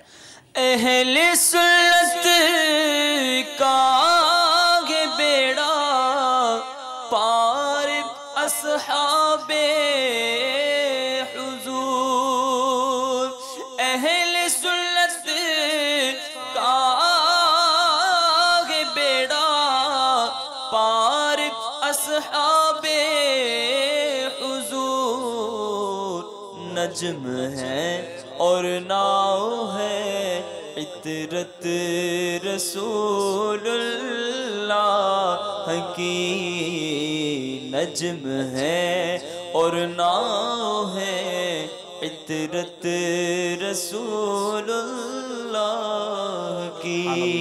سبحان اللہ۔ میرے میٹھے اور پیارے اسلامی بھائیوں، سلسلے کا وقت اپنے اختتام کو پہنچا۔ آج کچھ عاشورہ کے دن ہم نے، کیونکہ کئی مقامات ایسے ہوں گے جہاں آج شب عاشور ہوگی، عاشورہ کے کچھ روزے کے فضائل بھی اگر بیان ہو جائیں تو عاشورہ کے دن جو اعمال کرنے ہیں وہ کچھ بیان فرما دیں۔ عاشورہ کی شب کی جو فضیلت ہے، جو رکعت نماز باپا نے تحریر فرمایا امیر علیہ سنت نے، وہ ہم سن لیتے ہیں۔ امیر علیہ سنت تحریر فرماتے ہیں کہ عاشورہ کی رات میں 4 رکعت نماز نفل اس ترتیب سے پڑھیں کہ ہر رکعت میں الحمد شریف کے بعد آیت الکرسی 1 بار اور سورہ اخلاص 3 بار پڑھیں، اور نماز سے فارغ ہو کر سورہ اخلاص بھی پڑھیں تو گناہوں سے پاک ہوگا اور بہشت کی بے انتہا نعمتیں ملیں گی۔ سبحان اللہ۔ 4 رکعتیں پڑھنی ہیں، الحمد شریف، اس کے بعد آیت الکرسی 1 بار اور سورہ اخلاص 3 بار، اور نماز سے فارغ ہونے کے بعد 100 مرتبہ سورہ اخلاص پڑھیں، انشاءاللہ عز و جل جنت کی بے شمار نعمتیں حاصل ہوں گی۔ اور یوم عاشور کا جو روزہ ہے اس کے بے شمار فضائل، نبی پاک علیہ الصلوۃ والسلام کا فرمان کہ پیارے آقا حضرت سیدنا عبداللہ ابن عباس فرماتے ہیں میں نے پیارے آقا علیہ الصلوۃ والسلام کو کسی دن کے روزے کو اور دن پر فضیلت دے کر جستجو فرماتے نہ دیکھا مگر یہ کہ عاشورہ کا دن اور یہ کہ رمضان کا مہینہ، یعنی رمضان کے مہینے کے بعد عاشورہ کا دن کی فضیلت اور روزہ رکھنا نبی پاک علیہ الصلوۃ والسلام کا خاص عمل۔ اور پیارے آقا علیہ الصلوۃ والسلام نے ارشاد فرمایا یوم عاشورہ کا روزہ رکھو اور اس میں یہودیوں کی مخالفت کرو، اس سے پہلے یا بعد میں بھی ایک دن کا روزہ رکھو، تو 9-10 محرم کا روزہ رکھ لیں یا 10-11 محرم رکھ لیں۔ میرے آقا علیہ الصلوۃ والسلام کا ارشاد کہ مجھے اللہ پر گمان ہے کہ عاشورہ کا روزہ 1 سال قبل کے گناہ مٹا دیتا ہے، تو ضرور روزہ رکھنا ہے۔ پھر میرے میٹھے اسلامی بھائیوں اس میں پڑھنے کی دعائیں ہیں، نوافل ہیں، تو مدنی پن سورہ حاصل کر لیں، اس میں محرم الحرام کا ایک پورا باب ہے۔ اللہ تعالیٰ سے دعا ہے رب کریم ہم سب کی حاضری کو قبول فرمائے اور ہم نے جو کچھ سنا اسے یاد رکھنے، اس پر عمل کرنے کی توفیق عطا فرمائے، اہل بیت اور صحابہ کی محبت میں زندگی گزارنا نصیب فرمائے، انہی کی محبت میں ہمیں ایمان اور عافیت کے ساتھ میٹھے مدینے میں موت عطا فرمائے، اور جنت البقیع میں ہم سب کو صحابہ کرام اور اہل بیت اطہار کے قدموں میں مدفن نصیب فرمائے، آمین بجاہ النبی الامین صلی اللہ تعالی علیہ وسلم۔ صلو علی الحبیب۔ The blessings of Sahaba and Ahlul Bayt, the blessings of Sahaba and Ahlul Bayt, the blessings of Sahaba and Ahlul Bayt, the blessings of Sahaba and Ahlul Bayt.